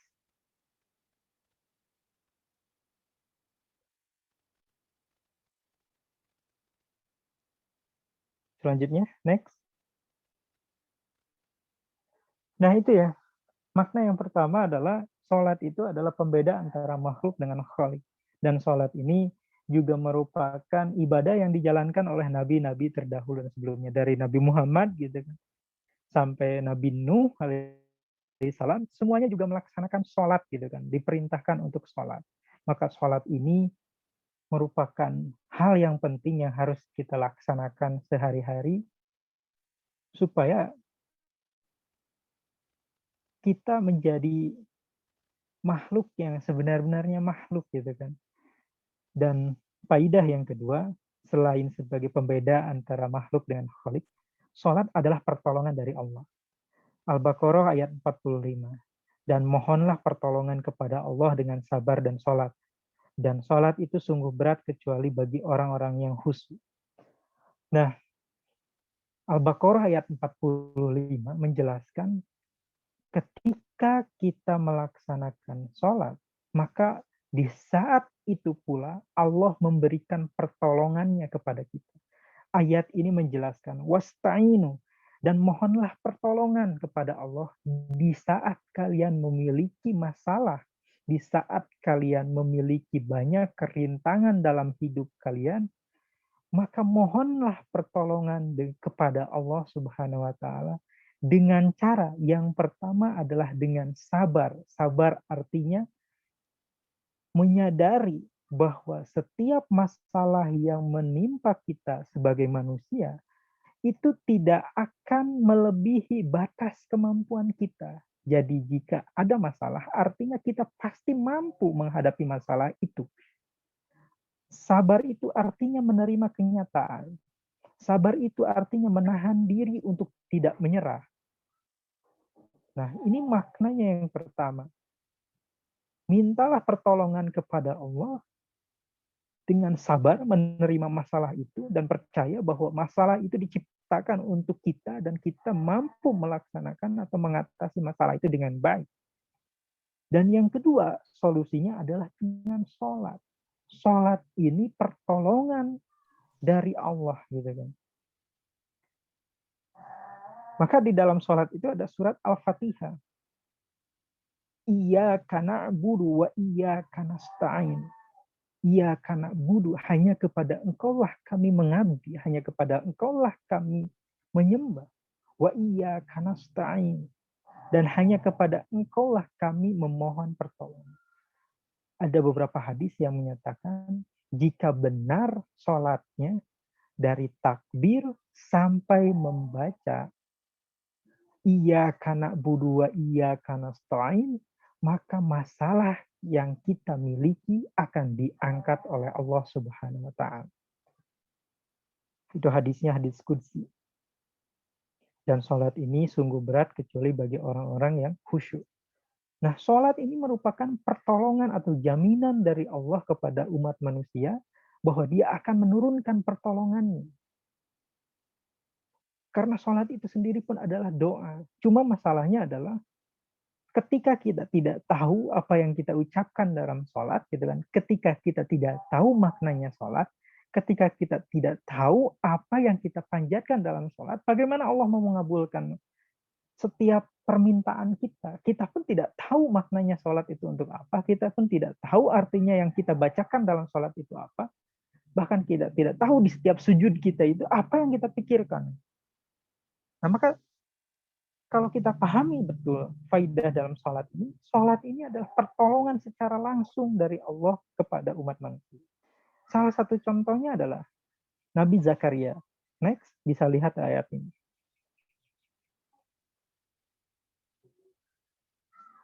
Next, boleh dilanjutkan. Teman-teman, kalau teman-teman pernah membaca sejarah seputar Nabi Zakaria itu adalah nabi yang tidak memiliki keturunan sampai usianya sangat tua gitu. Tapi lihat di ayat ini. Dia memiliki keturunan di saat semua orang menyangka bahwa di usia setua itu tidak mungkin seseorang bisa melahirkan gitu. Tidak mungkin dia memiliki keturunan gitu. Tapi lihatlah ayat ini. Di sanalah Zakaria berdoa kepada Tuhannya. Dia berkata, "Ya Tuhanku, berilah aku keturunan yang baik dari sisimu. Sungguh Engkau Maha mendengar doa." Kemudian para malaikat memanggilnya ketika dia berdiri melaksanakan sholat di mihrab. Allah menyampaikan kabar gembira kepadamu dengan kelahiran Yahya yang membenarkan kalimat firman dari Allah, teladan, berkemampuan menahan diri dari hawa nafsu, dan seseorang nabi itu di antara yang soleh. Nah, Nabi Zakaria di saat secara sains mungkin tidak mungkin di usia setua itu mampu memiliki keturunan gitu. Tapi Nabi Zakaria memasrahkan dirinya kepada Allah Subhanahu wa taala dan dia yakin tidak ada yang tidak mungkin bisa Allah kerjakan. Maka dia berdoa dalam sholatnya untuk meminta keturunan. Dan Allah dengan begitu luar biasa, bahkan Nabi Zakaria belum menyelesaikan sholatnya. Ketika Nabi Zakaria berdiri dalam sholatnya, di ayat ini dijelaskan, kemudian para malaikat memanggilnya ketika dia berdiri melaksanakan sholat di mihrab. Ketika dia berdiri melaksanakan sholat di mihrab, Nabi Zakaria dikabulkan doanya oleh Allah Subhanahu wa Ta'ala. Jika sholatnya benar, jika kita paham makna sholat itu sebesar apa, gitu kan. Nabi Zakaria pun ditolong oleh Allah Subhanahu wa Ta'ala dalam sholatnya. Itu makna sholat yang luar biasa, yang harus kita pahami. Maka mulai dari sekarang kita harus merekonstruksi sholat kita. Kita harus menambah keimanan kita. Kita harus terus berlatih memperbaiki sholat kita. Jangan sampai sholat kita ini hanya menjalankan kewajiban saja, gitu kan. Rugi sekali, gitu kan. Kita tidak memahami makna yang begitu besar dalam sholat, gitu. Nah, Allah memberikan pertolongan secara kontan, gitu kan, ketika dia sholat, jika sholatnya benar. Maka teman-teman harus dipahami, harus kita ubah mindset kita tentang sholat, harus kita jadikan sholat ini sebagai penolong dan pemandu kita dalam kehidupan sehari-hari, gitu kan. Allah menciptakan waktu, 5 waktu ketika sholat itu untuk mempermudah kita, untuk meringankan kita. Dari subuh sampai zuhur kita punya masalah, laporkan kepada Allah di sholat zuhur, gitu. Dari zuhur sampai asar kita punya masalah lagi, laporkan kepada Allah dalam sholat asar. 5 waktu itu sangat indah sekali, di mana kita punya banyak waktu untuk mengadu dan meminta pertolongan kepada Allah, supaya kita diringankan dalam setiap beban kita. Namun kita harus juga tahu apa makna terbesar di balik sholat ini, sehingga kita mendapatkan sebagaimana pertolongan Allah kepada Nabi Zakaria. Oke, next.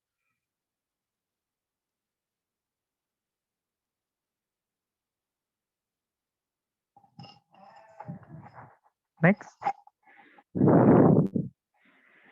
Nah, ini fungsi lain sholat juga ya. Dalam surat Al-Ankabut ayat 45, Allah menyebutkan bahwa sholat itu menjauhkan diri kita dari maksiat, gitu kan. Saya pernah mendengar kisah dari Ustadz Khalid Basalamah, gitu kan. Ada seorang yang tidak begitu soleh, gitu kan. Dan ada juga seorang ulama yang memiliki putri yang cantik, gitu. Nah, ulama ini dia ingin menikahkan putrinya, gitu kan. Tapi belum menemukan seseorang yang cocok, gitu kan. Maka dia membuat sayembara, gitu kan. Siapa yang sholat berjamaah 40 hari, gitu kan, tanpa tertinggal 1 hari pun dan secara konsisten terus dilaksanakan, maka dia akan menikahkan putrinya dengan orang tersebut. Nah, si orang yang tidak terlalu soleh ini, dia mengikuti sayembara itu selama 40 hari. Ya tujuannya ingin menikahi perempuan itu, gitu. Tapi di tengah perjalanan dia berkata, gitu kan, kepada orang-orang, ketika saya melaksanakan sholat 40 hari secara berturut-turut itu, saya merasa ada yang berubah dalam hidup saya. Saya ingin melaksanakan sholat itu benar-benar karena Allah, gitu kan. Meskipun pada awalnya karena sayembara itu, tapi setelah 40 hari berturut-turut, gitu kan, dia melaksanakan sholat berjamaah tanpa tertinggal sama sekali, dia merasakan hal yang berbeda, bahwa bahkan dia pun tidak berniat lagi menikahi perempuan itu, karena dia sudah merasa bahwa saya sholat ini bukan karena dia, saya sholat karena Allah, gitu. Nah, itu faedahnya sholat yang menjauhkan kita dari maksiat, gitu kan. Maka ketika kita benar sholatnya, ketika kita konsisten melaksanakan sholat, maka kita akan terlindung dari mahal bahaya dan kita akan terlindung dari maksiat. Ini salah satu faedah tentang sholat. Oke, selanjutnya. Next. Nah, apa yang harus kita perbaiki dalam sholat kita supaya sholat kita ini layaknya sebagaimana sholat-sholat para nabi, sholat-sholat para sahabat terdahulu yang dengan sholatnya dia terbangun karakter dan budi yang luar biasa sehingga menghasilkan karya yang luar biasa dengan sholatnya, pembinaan sholatnya. Al-Anfal ayat 2 kembali menjelaskan kepada kita harus paham secara betul apa yang kita ucapkan dalam sholat. Kita harus merasakan seperti ini contohnya. Ketika kita tidak tahu maknanya, jangankan bergetar hatinya gitu kan. Kita tidak tahu dia sedang ngomong apa. Salah satu contohnya saya mengajar bahasa Inggris di sekolah itu di Yayasan Ma'arif Miftahul Hidayah. Saya tes kepada mereka memutarkan sebuah lagu dalam bahasa Inggris. Dia menikmati lagunya gitu kan. Mereka ikut bernyanyi gitu kan, tapi tidak tahu apa maksud lagu itu gitu kan. Sehingga pada ujungnya dia hanya bernyanyi saja tanpa memahami maknanya gitu. Karena tidak tahu terjemahan dari lagu itu. Nah, begitupun dengan sholat kita. Jangan sampai sholat kita itu rasanya hambar. Maka kita harus berlatih untuk terus meningkatkan level sholat kita. Jangan lagi level sholat kita ini sama seperti level sholat kita ketika masih kecil. Ketika masih kecil, masih TK, sholat diajarkan oleh orang tua, ya bacaannya saja gitu. Maka kita laksanakan tanpa tahu arti dari apa yang kita ucapkan itu. Nah, dengan kita terus beranjak dewasa, kita harus meningkatkan level kita supaya memahami betul apa maksud dari sholat itu dan bacaan-bacaannya. Supaya sholat kita ini berdampak besar. Nah, oke, next.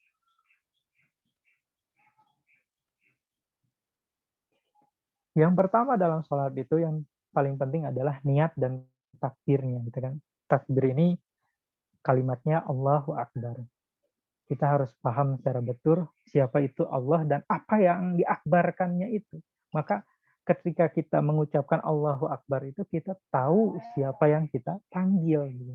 Jangan kita mengucapkan Allahu Akbar gitu kan, tapi kita tidak tahu gitu kan.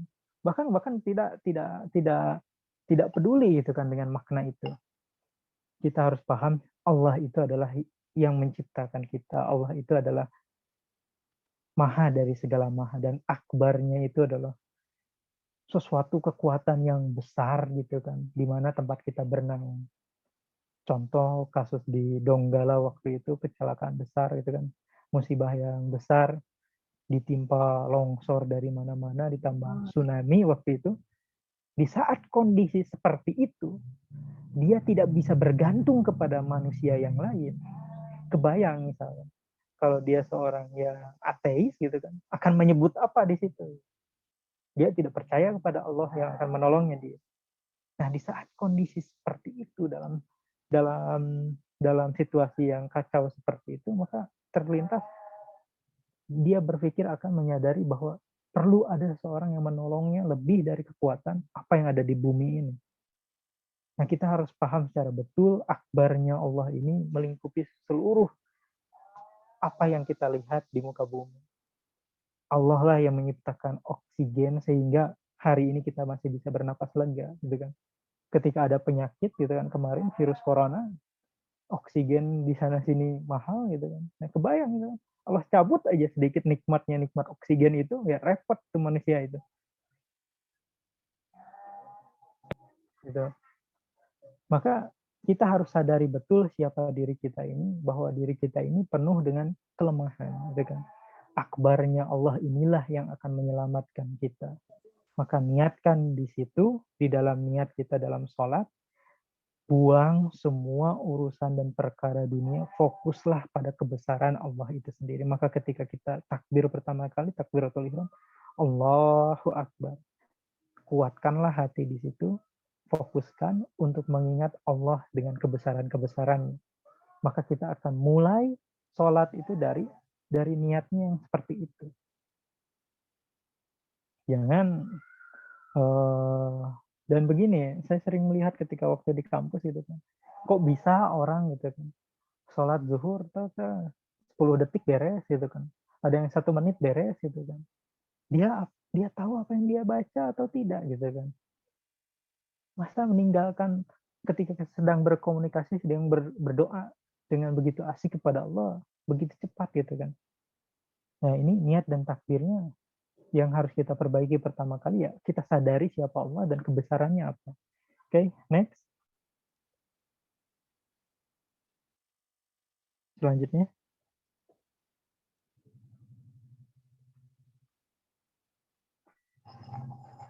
Next. Nah, perbaikan dalam sholat yang kedua setelah niat dan takbir, ini yang dasar-dasarnya yang penting saja ya. Nanti kalau misalkan teman-teman ingin mendalami maknanya secara mendalam dari setiap bacaannya, mungkin bisa langsung kita tanya jawab saja nanti, atau karena memang perlu waktu yang panjang, bisa hubungi saya aja langsung. Yang pertama, mendalami makna Al-Fatihah gitu kan. Minimal teman-teman harus menguasai terjemahannya. Bismillahirrahmanirrahim. Dengan nama Allah yang Maha Pengasih dan Maha Penyayang. Gitu kan. Kita pahami secara betul apa yang kita ucapkan. Alhamdulillahirabbil alamin. Segala puji bagi Allah, Tuhan semesta alam gitu kan. Nah, hal-hal yang mendasar seperti itu kita harus kuasai sehingga ketika kita mengucapkan kalimat alhamdulillahirabbil alamin, hati kita memikirkan terjemahannya. Itu akan membantu khusyuk kita dalam sholat, itu yang akan membantu pemaknaan kita dalam sholat. Ar-Rahmanir-Rahim, Maliki Yaumiddin. Dan yang paling penting, iyyaka na'budu wa iyyaka nasta'in. Hanya kepadamulah aku menyembah dan hanya kepadamulah aku memohon pertolongan. Jadi seperti itu ya, jika kita ingin mendapatkan pertolongan dari Allah, menurut ayat iyyaka na'budu wa iyyaka nasta'in, perbaiki dulu ibadah kita. Minimal perbaiki dulu sholat kita gitu kan. Dalam sholat ini, mungkin teman-teman kalau misalnya sholat di masjid, saya pernah ngobrol dengan beberapa mahasiswa, sering kepikiran gitu. Ketika sholat di masjid, yang dipikirkan sendalnya takut hilang gitu kan. Masa kebesaran Allah kalah dengan takut sendalnya hilang gitu. Nah, ini jadi masalah tentang kekhusyuan. Pahami betul secara mendalam maknanya surat Al-Fatihah. Ini yang pertama. Iyyaka na'budu wa iyyaka nasta'in. Ihdinas syiratal mustaqim. Tunjukilah aku jalan yang lurus gitu kan. Intinya pahami secara betul pendalaman surat Al-Fatihah yang pertama. Yang kedua adalah ruku gitu. Dalam ruku itu artinya merundukkan diri gitu. Maka ketika kita ruku, kalau pikiran kita kemana-mana, artinya secara bahasa pun kita tidak sedang beruku gitu kan. Kita tidak sedang merundukkan diri, kita hanya sedang menundukkan kepala saja secara fisik gitu kan. Ruku itu artinya merundukkan diri gitu. Menyadari bahwa kita itu lemah dan Allah lah yang paling hebat. Yang ketiga ada sujud. Sujud itu artinya merendahkan diri. Kalau merendahkan diri di hadapan orang lain itu tidak boleh. Tapi kalau merendahkan diri di hadapan Allah, maka Allah akan menyayangi kita. Sujud itu artinya merendahkan diri. Pahami secara betul. Artinya sujud. Subhana rabbiyal a'la wa bihamdi. Maha suci Allah dan maha tinggi Allah gitu kan artinya. Ketika kita mengucapkan doa tersebut, ketika kita sedang mengucapkan pujian tersebut, kalau hati kita tidak sama dengan apa yang kita ucapkan, maka sholat kita belum baik gitu kan. Ketika kita mengucapkan subhana rabbiyal a'la wa bihamdi, kita benar-benar harus mantapkan dalam hati kita bahwa Allah lah yang maha tinggi dan kita ini rendah di hadapan. Oke. Yang selanjutnya, yang terakhir, salam. Ketika kita mengucapkan salam ke kanan, Assalamualaikum warahmatullahi wabarakatuh. Guru saya sering mengajari, bayangkan orang-orang terdekat keluarga kita, salam itu artinya selamat gitu kan. Ketika kita menengok ke sebelah kanan, guru saya sering menekankan, bayangkan itu adalah keluargamu gitu kan, yang harus kamu selamatkan, yang harus kamu bimbing sama-sama menuju jalan Allah. Dan salam yang ke kiri juga bayangkan di situ umat Islam, agama Allah yang harus kita selamatkan dan harus kita tolong dan kita harus berperan dalam itu semua. Nah, itu secara mendasar hal-hal yang pokoknya dalam sholat. Nah, mungkin nanti bisa di sesi tanya jawab atau misalkan teman-teman bisa menghubungi saya secara langsung untuk menanyakan hal-hal yang lain. Oke. Pembahasan materinya saya rasa cukup sampai di sini. Saya serahkan kembali kepada operator. Baik. Terima kasih Kang Firman. Masya Allah. Materinya sangat membuat ada tamparan juga ya buat kita. Bahwa Nabi aja sholat. Nabi yang dekat sama Allah, yang sudah sudah dipilih sama Allah aja masih sholat. Masa kita yang jauh Enggak gitu kan. Baik, buat teman-teman, bagi teman-teman yang ingin bertanya, silahkan bisa di raise hand terlebih dahulu atau di chat di kolom komentar. Seperti itu. Baik.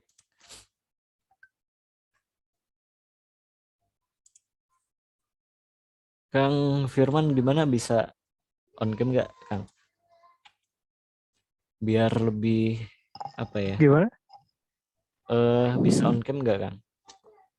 Atau masih kurang stabil jaringannya kalau on cam?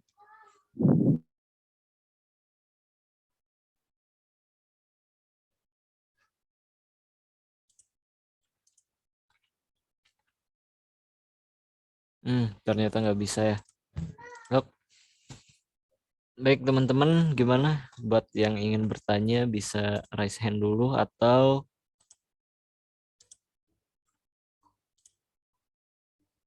diketik di kolom chat.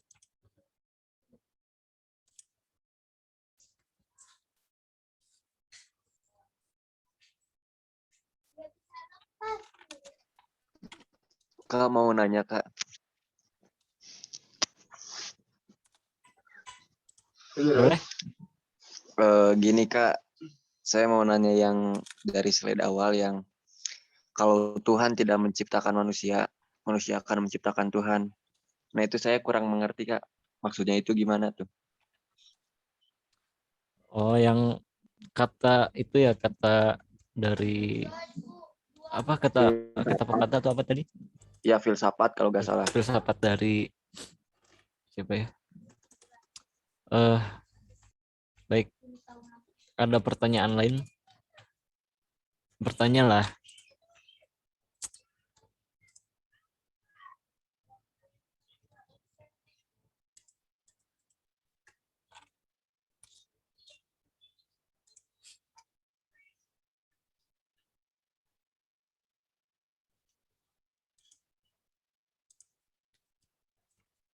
Ternyata Zoom sensitif juga ya kena sinyal. Ada yang bertanya lagi?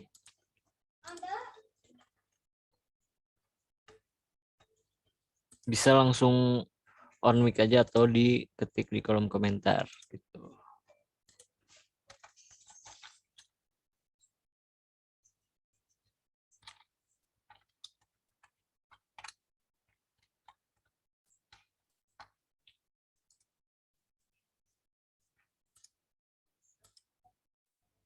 Gimana teman-teman?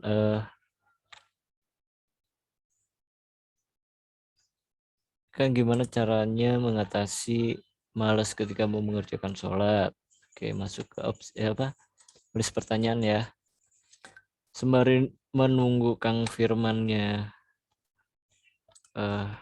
gabung kembali, saya tampung dulu pertanyaannya nih teman-teman.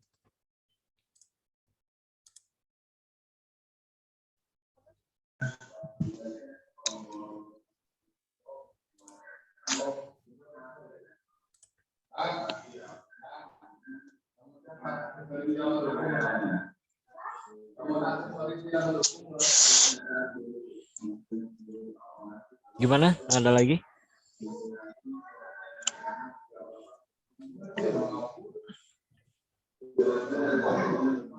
Halo, cek.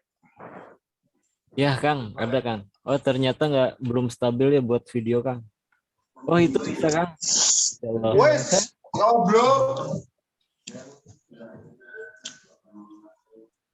Bisa Kang. Mantap Kang. Ada lagi nih pertanyaannya. Assalamualaikum, Kak izin bertanya. Kalau lagi sholat terus pikiran kita kemana-mana, apakah sholatnya sah atau gimana?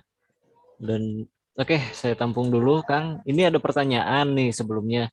Kan tadi di slide pertama itu ada filsafat yang jika Tuhan tidak menciptakan manusia, maka manusia yang menciptakan Tuhan. Katanya ada yang belum paham dari kata-kata itu kan. Oke, yang pertama dulu ya. Kita jawab gitu. Dengan makna filsafat ya. Filsafat ini sebenarnya bukan sesuatu yang luar biasa ya. Mereka diciptakan oleh orang-orang yang mencoba untuk memikirkan sendiri tanpa wahyu dari Allah gitu kan. Maka dari filsafat itu banyak juga yang tersesat. Tapi saya sering membaca filsafat itu ya untuk menambah kekuatan dalam berargumentasi aja. Nah, di sana dikatakan jika manusia tidak menciptakan Tuhan, jika Tuhan tidak menciptakan manusia, maka manusia yang akan menciptakan Tuhan. Ini sebenarnya kalimat yang sangat membingungkan, tapi intinya seperti ini. Ini bantahan terhadap orang-orang yang ateis gitu kan. Ateis itu tidak percaya bahwa manusia itu diciptakan oleh Tuhan gitu kan. Bahwa ateis ini manusia itu terjadi ya begitu saja gitu kan. Tuhan itu tidak punya campur tangan apapun dalam kehidupan manusia gitu kan. Nah, Halo sayang. dibantah oleh, tapi ini dibantah oleh orang filsafat itu sendiri.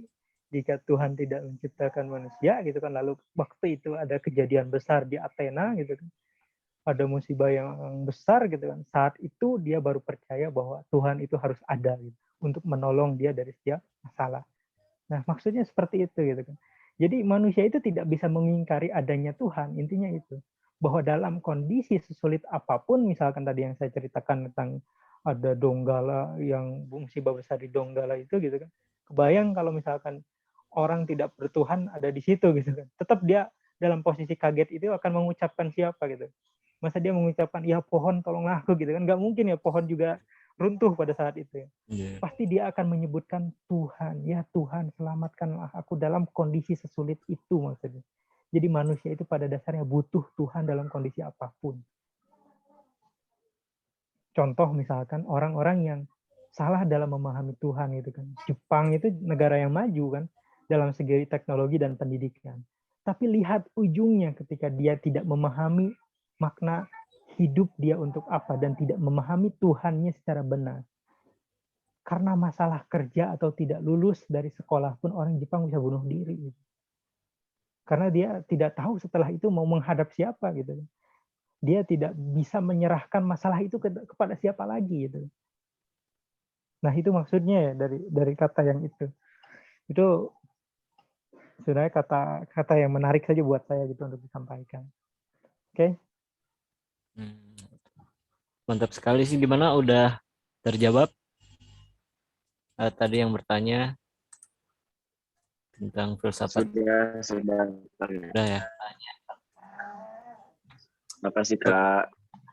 Oke, selanjutnya Kang ada pertanyaan lagi nih dari bentar, error.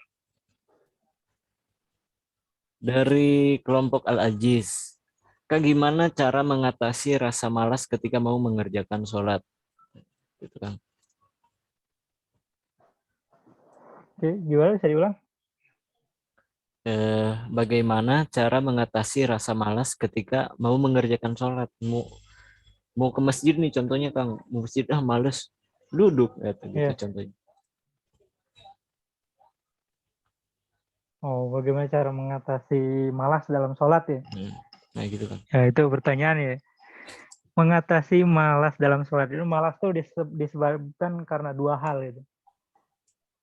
Pertama, yang paling penting, malas itu biasanya disebabkan karena ketidaktahuan dia dalam banyak hal jadi malas. Contoh misalkan, saya misal dalam hal apa ya, masak ya, biasanya saya dalam masak gitu kan, sama istri, saya paling malas kalau disuruh masak gitu. Malas banget karena saya tidak tahu gitu kan harus masak apa gitu kan, rasanya yang enak kayak gimana gitu, saya taunya makan gitu. Nah, jadi saya tidak tahu caranya masak kayak gimana, jadi malas gitu. Nah, untuk mengatasi rasa malas itu sendiri, kita harus banyak ikro bismi robik gitu kan, kalau dalam surat Al-Alaq itu. Kita harus banyak membaca, kita harus banyak mencari tahu, supaya dari hasil pengetahuan itu yang akan menggerakkan kita untuk melakukan sesuatu. Teman-teman kenapa kuliah? Karena tahu setelah kuliah dengan ijazahnya, dengan kemampuannya, dia akan bisa mencoba untuk menjadi pribadi yang lebih baik dan mendapatkan hasil hidup yang lebih baik. Jadi tidak malas kan? Dia mau kuliah. Coba teman-teman kalau nggak tahu kuliah harus ngapain, jadi malas kuliah juga. Nah, begitupun dengan sholat. Ketika kita tahu bahwa akan ada Allah yang menolong kita dalam setiap urusan, maka langkah kita akan bergegas menuju masjid. Bahkan lihat seperti Ustadz Khalid Basalamah gitu kan, proyek miliaran dia tinggalkan karena dia tahu ada yang bisa memberi lebih dibanding itu. Proyek itu harus deal di antara melewatkan sholat zuhur gitu kan. Ya dia tinggalkan karena dia tahu akan ada yang bisa memberi lebih dari itu, yaitu Allah Subhanahu wa Ta'ala. Maka pahamilah itu dengan baik. Minimal supaya kita tidak malas dalam beribadah, kuncinya satu yang selalu disampaikan. Pahami dulu diri kita ini siapa. Kita ini diciptakan dari apa. Terus apa yang harus kita lakukan dalam hidup kita. Lalu setelah hidup kita akan kemana? Apa yang kita tinggalkan di dunia dan apa yang kita bawa ke akhir. Pahami 3 hal itu aja, itu akan membuat segala sesuatu yang kita lakukan itu dengan sungguh-sungguh. Maka begitupun dengan sholat gitu. Caranya seperti itu ya. Banyak memahami segala sesuatu dan dengan pemahaman itu akan menghilangkan rasa malas. Yang kedua, malas itu biasanya diciptakan dari lingkungan gitu kan. Karena teman-temannya susah ke masjid gitu kan. Karena teman-temannya misalkan malas ke masjid, ya ikutan malas gitu. Biasanya seperti itu yang terjadi. Maka coba kita cari lingkungan yang lebih baik. Dan untuk para pendakwah di DKM gitu kan, ya jangan lelah untuk mengajak orang terus beribadah dan berbuat baik. Karena ketika ada yang ngajak, pasti dia mau gitu kan. Nah masalahnya cuma ada 2, ketika malas itu, dia kurang pemahamannya. Yang kedua adalah lingkungannya yang membuat dia menjadi seperti itu. Oke, itu ya untuk pertanyaan nomor 2. Baik Kang. Bagaimana buat siapa ya ini teh? Indriani gimana? Udah terjawab? Dan begini ya, saya sampaikan sedikit lagi. Boleh tentang ya, boleh, buat kita. Salah satu nama Allah yang luar biasa sering saya ucapkan dalam doa saya gitu kan. Ada nama Allah yang sangat indah, yaitu namanya Al-Wahhab. Al-Wahhab itu adalah pengabul dari semua ketidakmungkinan gitu kan. Maka Nabi Zakaria pun berdoakan Robbi Habli gitu kan, dengan nama Al-Wahhab. Al-Wahhab ini nama Allah yang digunakan untuk meminta sesuatu yang tidak mungkin. Tadi contohnya Nabi Zakaria berdoa sesuatu yang tidak mungkin secara sains gitu kan, di usia yang sangat tua meminta anak gitu. Tapi dengan nama itu Allah kabulkan gitu. Nah, dengan sholat, dengan faidah itu coba kita pahami bahwa antara sholat dan pertolongan Allah begitu dekat gitu kan. Jadi kita jangan merasa sombong, kita bisa melakukan segala sesuatunya. Mungkin kita bisa melakukan sesuatunya dengan baik, tapi mungkin dengan sholat kita akan lebih cemerlang dibanding itu. Gitu. Maka saya mengajak kepada teman-teman dan untuk diri saya, jangan sampai tertinggal sholat itu. Gitu. Makna dari sholat ini sangat penting. Gitu. Tadi dalam kuis saya sedikit dengar gitu, Sultan Muhammad Al-Fatih aja yang menaklukkan Konstantinopel tidak pernah meninggalkan sholatnya. Maka kita ingin seperti itu dalam kehidupan yang lebih modern ini, gitu ya. Jangan tinggalkan sholat intinya. Itu ya. Oh iya, baik Kang. Gimana buat tadi teh siapa? Teh dari Al-Aziz Teh Indriani gimana, sudah terjawab? Sudah Kak, terima kasih. Baik, sama-sama. Selanjutnya ada lagi nih Kang dari kelompok Al-Kohar. Assalamualaikum, izin bertanya, kalau lagi sholat, terus pikiran kita kemana-mana, apakah sholatnya sah atau gimana Kak? Dan bagaimana cara biar sholatnya khusyuk gitu? Gitu Kang? Ya, kalau misalkan pikiran kemana-mana ya justru sebenarnya sebelum itu ada ininya ya, ada seninya dalam mengatur hidup kita. Sebelum sholat kita tata dengan baik gitu kan kehidupan kita gitu kan, supaya lebih teratur dan lebih punya goals yang jelas atau targetan yang jelas.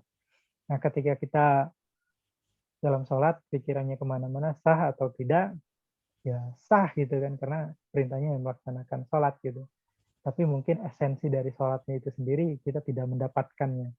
Maka dari situ sholat itu merupakan progres ya. Ya usia kalian mungkin ada yang sudah sampai 20 tahun gitu. Progresnya harus terus diperbaiki untuk mendapatkan level khusyuk itu. Ketika di TK ya mungkin tahu bacaannya, ya ketika sholat ya ingatnya mainan, itu levelnya gitu kan. Tapi seiring dengan waktu terus belajar, karena khusyuk itu proses ya, bukan sesuatu yang ujug-ujug ada gitu, bukan sesuatu yang tiba-tiba ada. Nah, kuncinya berproses untuk melatih diri. Nah, salah satu yang harus kita lakukan supaya khusyuk, saya sering menggunakan metode mengetahui apa yang kita ucapkan. Dalam belajar pun sama gitu kan. Apa yang dosen ucapkan harus tahu maksudnya. Dan dalam sholat pun, kuncinya adalah tahu minimal terjemahan dari apa yang kita baca dalam sholat, itu akan menuntun hati kita menuju khusyuk. Contoh tadi, Allahu Akbar. Kita tahu Allahu Akbar itu adalah Allah yang maha besar. Itu aja dulu yang tertanam dalam hati kita. Nanti kita pahami kebesaran Allah itu sampai mana sih gitu kan. Terus dalam sholat juga ada doa iftitah gitu kan. Dibaca terjemahannya. Inna sholati, sungguhnya sholatku, wa nusuki ibadahku, wa mahyaya hidupku, wa mamati dan matiku. Lillahi rabbil alamin, hanya untuk Allah. Nah, terjemahan-terjemahan seperti itu harus dikuasai, itu yang akan mendorong kita untuk khusyuk. Contoh surah Al-Fatihah juga dikuasai artinya. Nah, bahkan yang paling parah sering saya temukan gitu kan, ketika membacakan amin gitu kan, ya kita tidak tahu makna amin itu apa gitu. Karena orang lain mengucapkan amin, ya kita baca amin aja gitu. Nah, pahami secara betul setiap terjemahan dalam sholat. Subhana rabbiyal azim gitu kan. Maha suci Allah dan maha agung Allah gitu.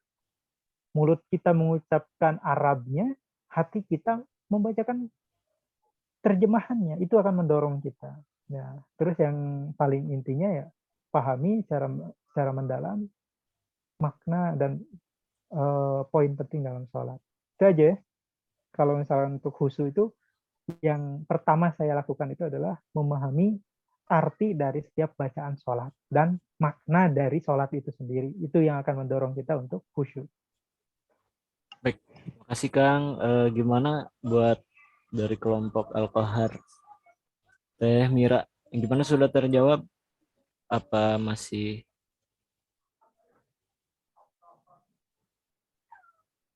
Alhamdulillah cukup, alhamdulillah. Kemudian ada dua pertanyaan lagi nih, mungkin pertanyaan terakhir ya Kang ya. Oke. Dari kelompok Assalam ada Torik.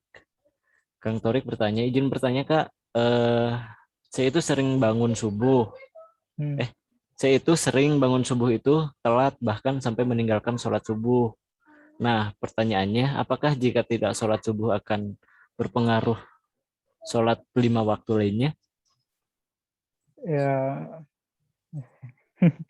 begini ya, dulu sering mendengar ya dalam Sirah Nabawiyah gitu. Kisah Sultan Muhammad Al-Fatih kalau nggak salah ya. Sultan Muhammad Al-Fatih itu tidak memberangkatkan pasukannya ke medan perang karena dia melihat ketika subuh gitu masih ada prajuritnya yang kesiangan sholat subuh. Jadi kita benar-benar subuh ini jadi indikator dia beriman, orang munafik atau tidak, biasanya di sholat subuh gitu. Sholat subuh itu sholat di mana orang tidak melihat gitu kan, tidak dilihat orang lain. Nah, kalau misalkan kita meninggalkan sholat ya tentu ada konsekuensinya. Nah, ini harus diperbaiki. Masih ada waktu teman-teman gitu kan untuk terus meningkatkan diri kita menjadi lebih baik. Sholat itu bisa dipelajari adalah manajemen waktu paling baik gitu. Jika kita ingin menata kehidupan kita sebaik mungkin, jangan tinggalkan sholat. Ketika kita sholat subuh ketinggalan, ada 2 penyebab faktor biasanya. Tidurnya karena terlalu malam, gitu kan, atau paginya nggak ada jadwal, biasanya itu kalau mahasiswa ya. Nah, dengan sholat kita akan mampu menata kehidupan kita, manajemen waktu yang paling baik gitu kan. Kita bangun di saat subuh gitu kan untuk mempersiapkan diri mencari rezeki, mencari ilmu di siang hari dengan baik gitu kan. zuhur, waktunya merehatkan diri gitu kan, dan mempersiapkan diri untuk mencari rezeki dan ilmu lagi sampai asar gitu. Asar istirahat kembali, dengan sholat asar ini kita mengistirahatkan diri kita sampai sore gitu. Maghrib gitu kan, supaya istirahatnya tidak keterlaluan gitu. Maghrib bangun gitu kan, untuk melaksanakan sholat dan kita menjalani malam kita dengan baik. Setelah isya langsung kita sholat. Setelah itu Allah beri kesempatan kita untuk istirahat. Lihat indahnya Allah menata kehidupan manusia itu dengan sholat, itu sebenarnya manajemen waktu yang paling baik. Pengaruhnya besar jika kita tidak melaksanakan sholat, tentu sangat besar gitu kan. Ada konsekuensinya. Sholat itu ada ayat menyebutkan adalah pemisah antara kekufuran dan keimanan gitu kan. Sholat itu batas waktunya, batas batas pemisahnya itu. Maka jangan pernah teman-teman sesibuk apapun, sesulit apapun meninggalkan sholat. Sholat itu hal yang wajib sampai titik darah penghabisan. Sholat itu syariat yang tidak boleh ditinggalkan. Ketika kita sakit gitu kan, tidak mampu berdiri, maka duduk gitu kan. Tidak bisa duduk, maka berbaring. Tidak bisa berbaring gitu kan. Maka ada tahapan berikutnya sampai sedemikian rupa. Itu bukan untuk menyusahkan manusia gitu kan, tapi itu justru pertolongan Allah untuk manusia gitu kan. Ketika kita sakit gitu kan, ya hanya Allah yang mampu menolong, ya maka laksanakanlah sholat. Jangan sampai sholat itu ditinggalkan. Konsekuensinya banyak ketika kita meninggalkan sholat. Dari mulai biasanya yang dirasakan ya, banyak saya ngobrol dengan mahasiswa, konsentrasi buyar gitu. Terus ada ketidaktenangan ya. Sholat itu ya, racunnya itu ya, ketika meninggalkan sholat itu akan membuat hati kita tidak nyaman. Tapi justru kalau kita melaksanakan sholat di awal waktu, itu akan membuat kita nyaman. Oke, itu ya. Untuk pertanyaan itu. Gimana buat Torik, Kang Torik? Sudah terjawab dari pertanyaan Antum? Terjawab ya? Torik? Oh, nggak ada jawabannya. Insya Allah terjawab buat Kang Torik. Dan selanjutnya ada yang terakhir dari kelompok Al-Mutakabir. Kak izin bertanya, kalau dalam sholat kita lupa sudah rakaat berapa lalu kita sujud sahwi. Nah, apakah sholatnya diulang lagi atau hanya dengan sujud sahwi saja kita tidak apa-apa gitu? Ya, kalau misalkan sholatnya lupa gitu kan, setelah sujud sahwi, mohon ampunan kepada Allah gitu. Karena kita lupa, tapi dengan sujud sahwi aja udah cukup gitu. Kita tidak perlu mengulang sholatnya kembali kalau misalkan kita lupa. Tapi setelah itu, jadikan lupa itu pelajaran berharga untuk kita, jangan sampai lupa dalam sholat. Itu aja. Yang baik, paling Kang. penting itu ya sujud sahwinya, tapi setelah sujud sahwi, jadikan itu pelajaran di sholat-sholat berikutnya, tidak akan lupa lagi gitu.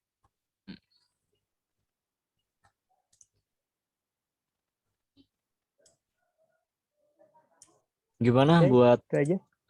Dari BK, terima kasih. Oh baik, terima kasih juga buat teman-teman ya yang sudah bertanya.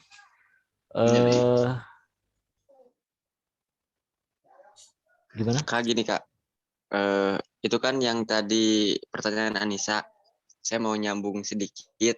Kan misalkan kalau kita lupa, apakah benar alangkah baiknya misalkan kita seingat tuh apakah sudah rakaat ketiga atau rakaat kedua. Nah, apakah langkah baiknya kita tuh pilih yang sedikit? Apakah benar kita misalkan pilih yang baru rakaat kedua? Iya benar ya. Kalau itu benar ya, untuk kehati-hatian itu menurut Imam Syafi'i ya seperti itu. Kalau misalkan lupa antara rakaat kedua dan ketiga, benar-benar kita tidak ingat, maka ambillah itu rakaat kedua. Gitu ya. Secara teknisnya seperti itu.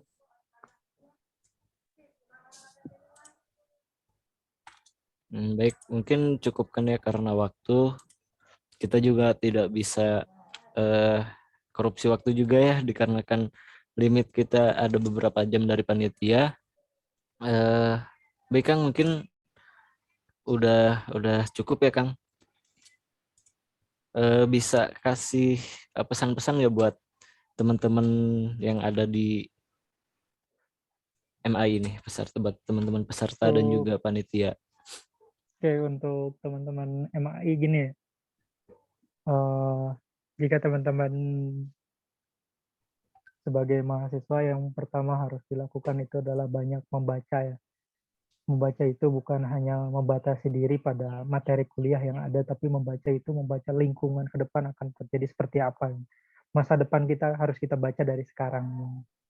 Dan yang akan menolong kita di masa depan itu adalah sejauh mana hubungan kita dengan Sang Pencipta kita gitu kan.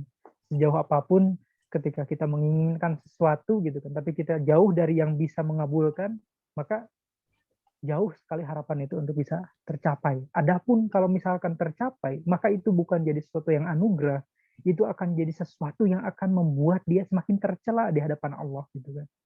Maka jangan sombong ketika kita sudah mencapai sesuatu. Jangan itu hanya cobaan untuk Allah. Itu hanya azab untuk Allah gitu kan, karena kesombongan kita. Nah, mulai langkah itu untuk mempersiapkan masa depan dengan lebih baik adalah dengan sholat. Sebagaimana Nabi di zaman dakwah Syriah itu, dia membina seluruh sahabatnya dengan sholat. Dengan sholatlah, dengan pembinaan sholat yang baiklah, generasi terbaik seperti Abu Bakar As-Siddiq lahir, seperti Umar bin Khattab lahir, sampai jauh ke depan, sampai Muhammad Al-Fatih terlahir dengan pembinaan sholatnya. Maka perbaiki sholat kita, jangan sampai sholat kita ini tidak naik level, jangan-jangan usia sholat kita ini sama seperti usia kita lulus TK gitu kan. Nah, harus ada perbaikan. Dengan kita memperbaiki diri, insya Allah Allah akan menolong kita menuju hidup yang lebih baik, masa depan yang lebih baik, gitu kan. Dan nanti insya Allah husnul khatimah. Gitu. Itu ya pesan-pesannya ya. Baik Kang. Kalau untuk anak DKM mah sederhana aja lah, tetap semangat menebar manfaat. Allahu Akbar. Itu tagline yang luar biasa. Jangan sampai dilupakan itu, semangat menebar manfaat. Insya Allah Kang. Oke, sekian dari saya ya. Baik Kang, terima kasih banyak. Mungkin saya pengen sedikit memberikan kesimpulan kepada teman-teman. Salat adalah rukun Islam yang kedua. Salat juga merupakan inti dari segala ibadah, juga merupakan tiang agama. Dengan salat, agama kita bisa tegak. Dengan salat juga agama kita bisa runtuh. Maka jagalah salat kita agar selalu dapat pertolongan dari Allah Subhanahu wa taala, dan hati-hati dengan salat karena dalam surat Al-Maun, fawailul lil musallin, maka celakalah bagi orang yang sholat. Seperti apa? Alladzina-hum an sholatihim sahun, orang yang lalai dalam sholat. Maka dari itu perbaiki niat dan sholat kita. Perbaikan sholat itu seperti yang tadi, mendalami makna Al-Fatihah, ruku, maknai ruku jangan hanya fisik saja, sujud sebagai kita merendahkan diri kepada Allah Subhanahu wa taala, dan salam sebagai pengingat kita terhadap orang-orang yang dekat dengan kita. Seperti itu. Baik, terima kasih banyak buat Kang Firman. Kita sudah di ujung acara juga ya. Gimana Kang, masih ada Kang Firman?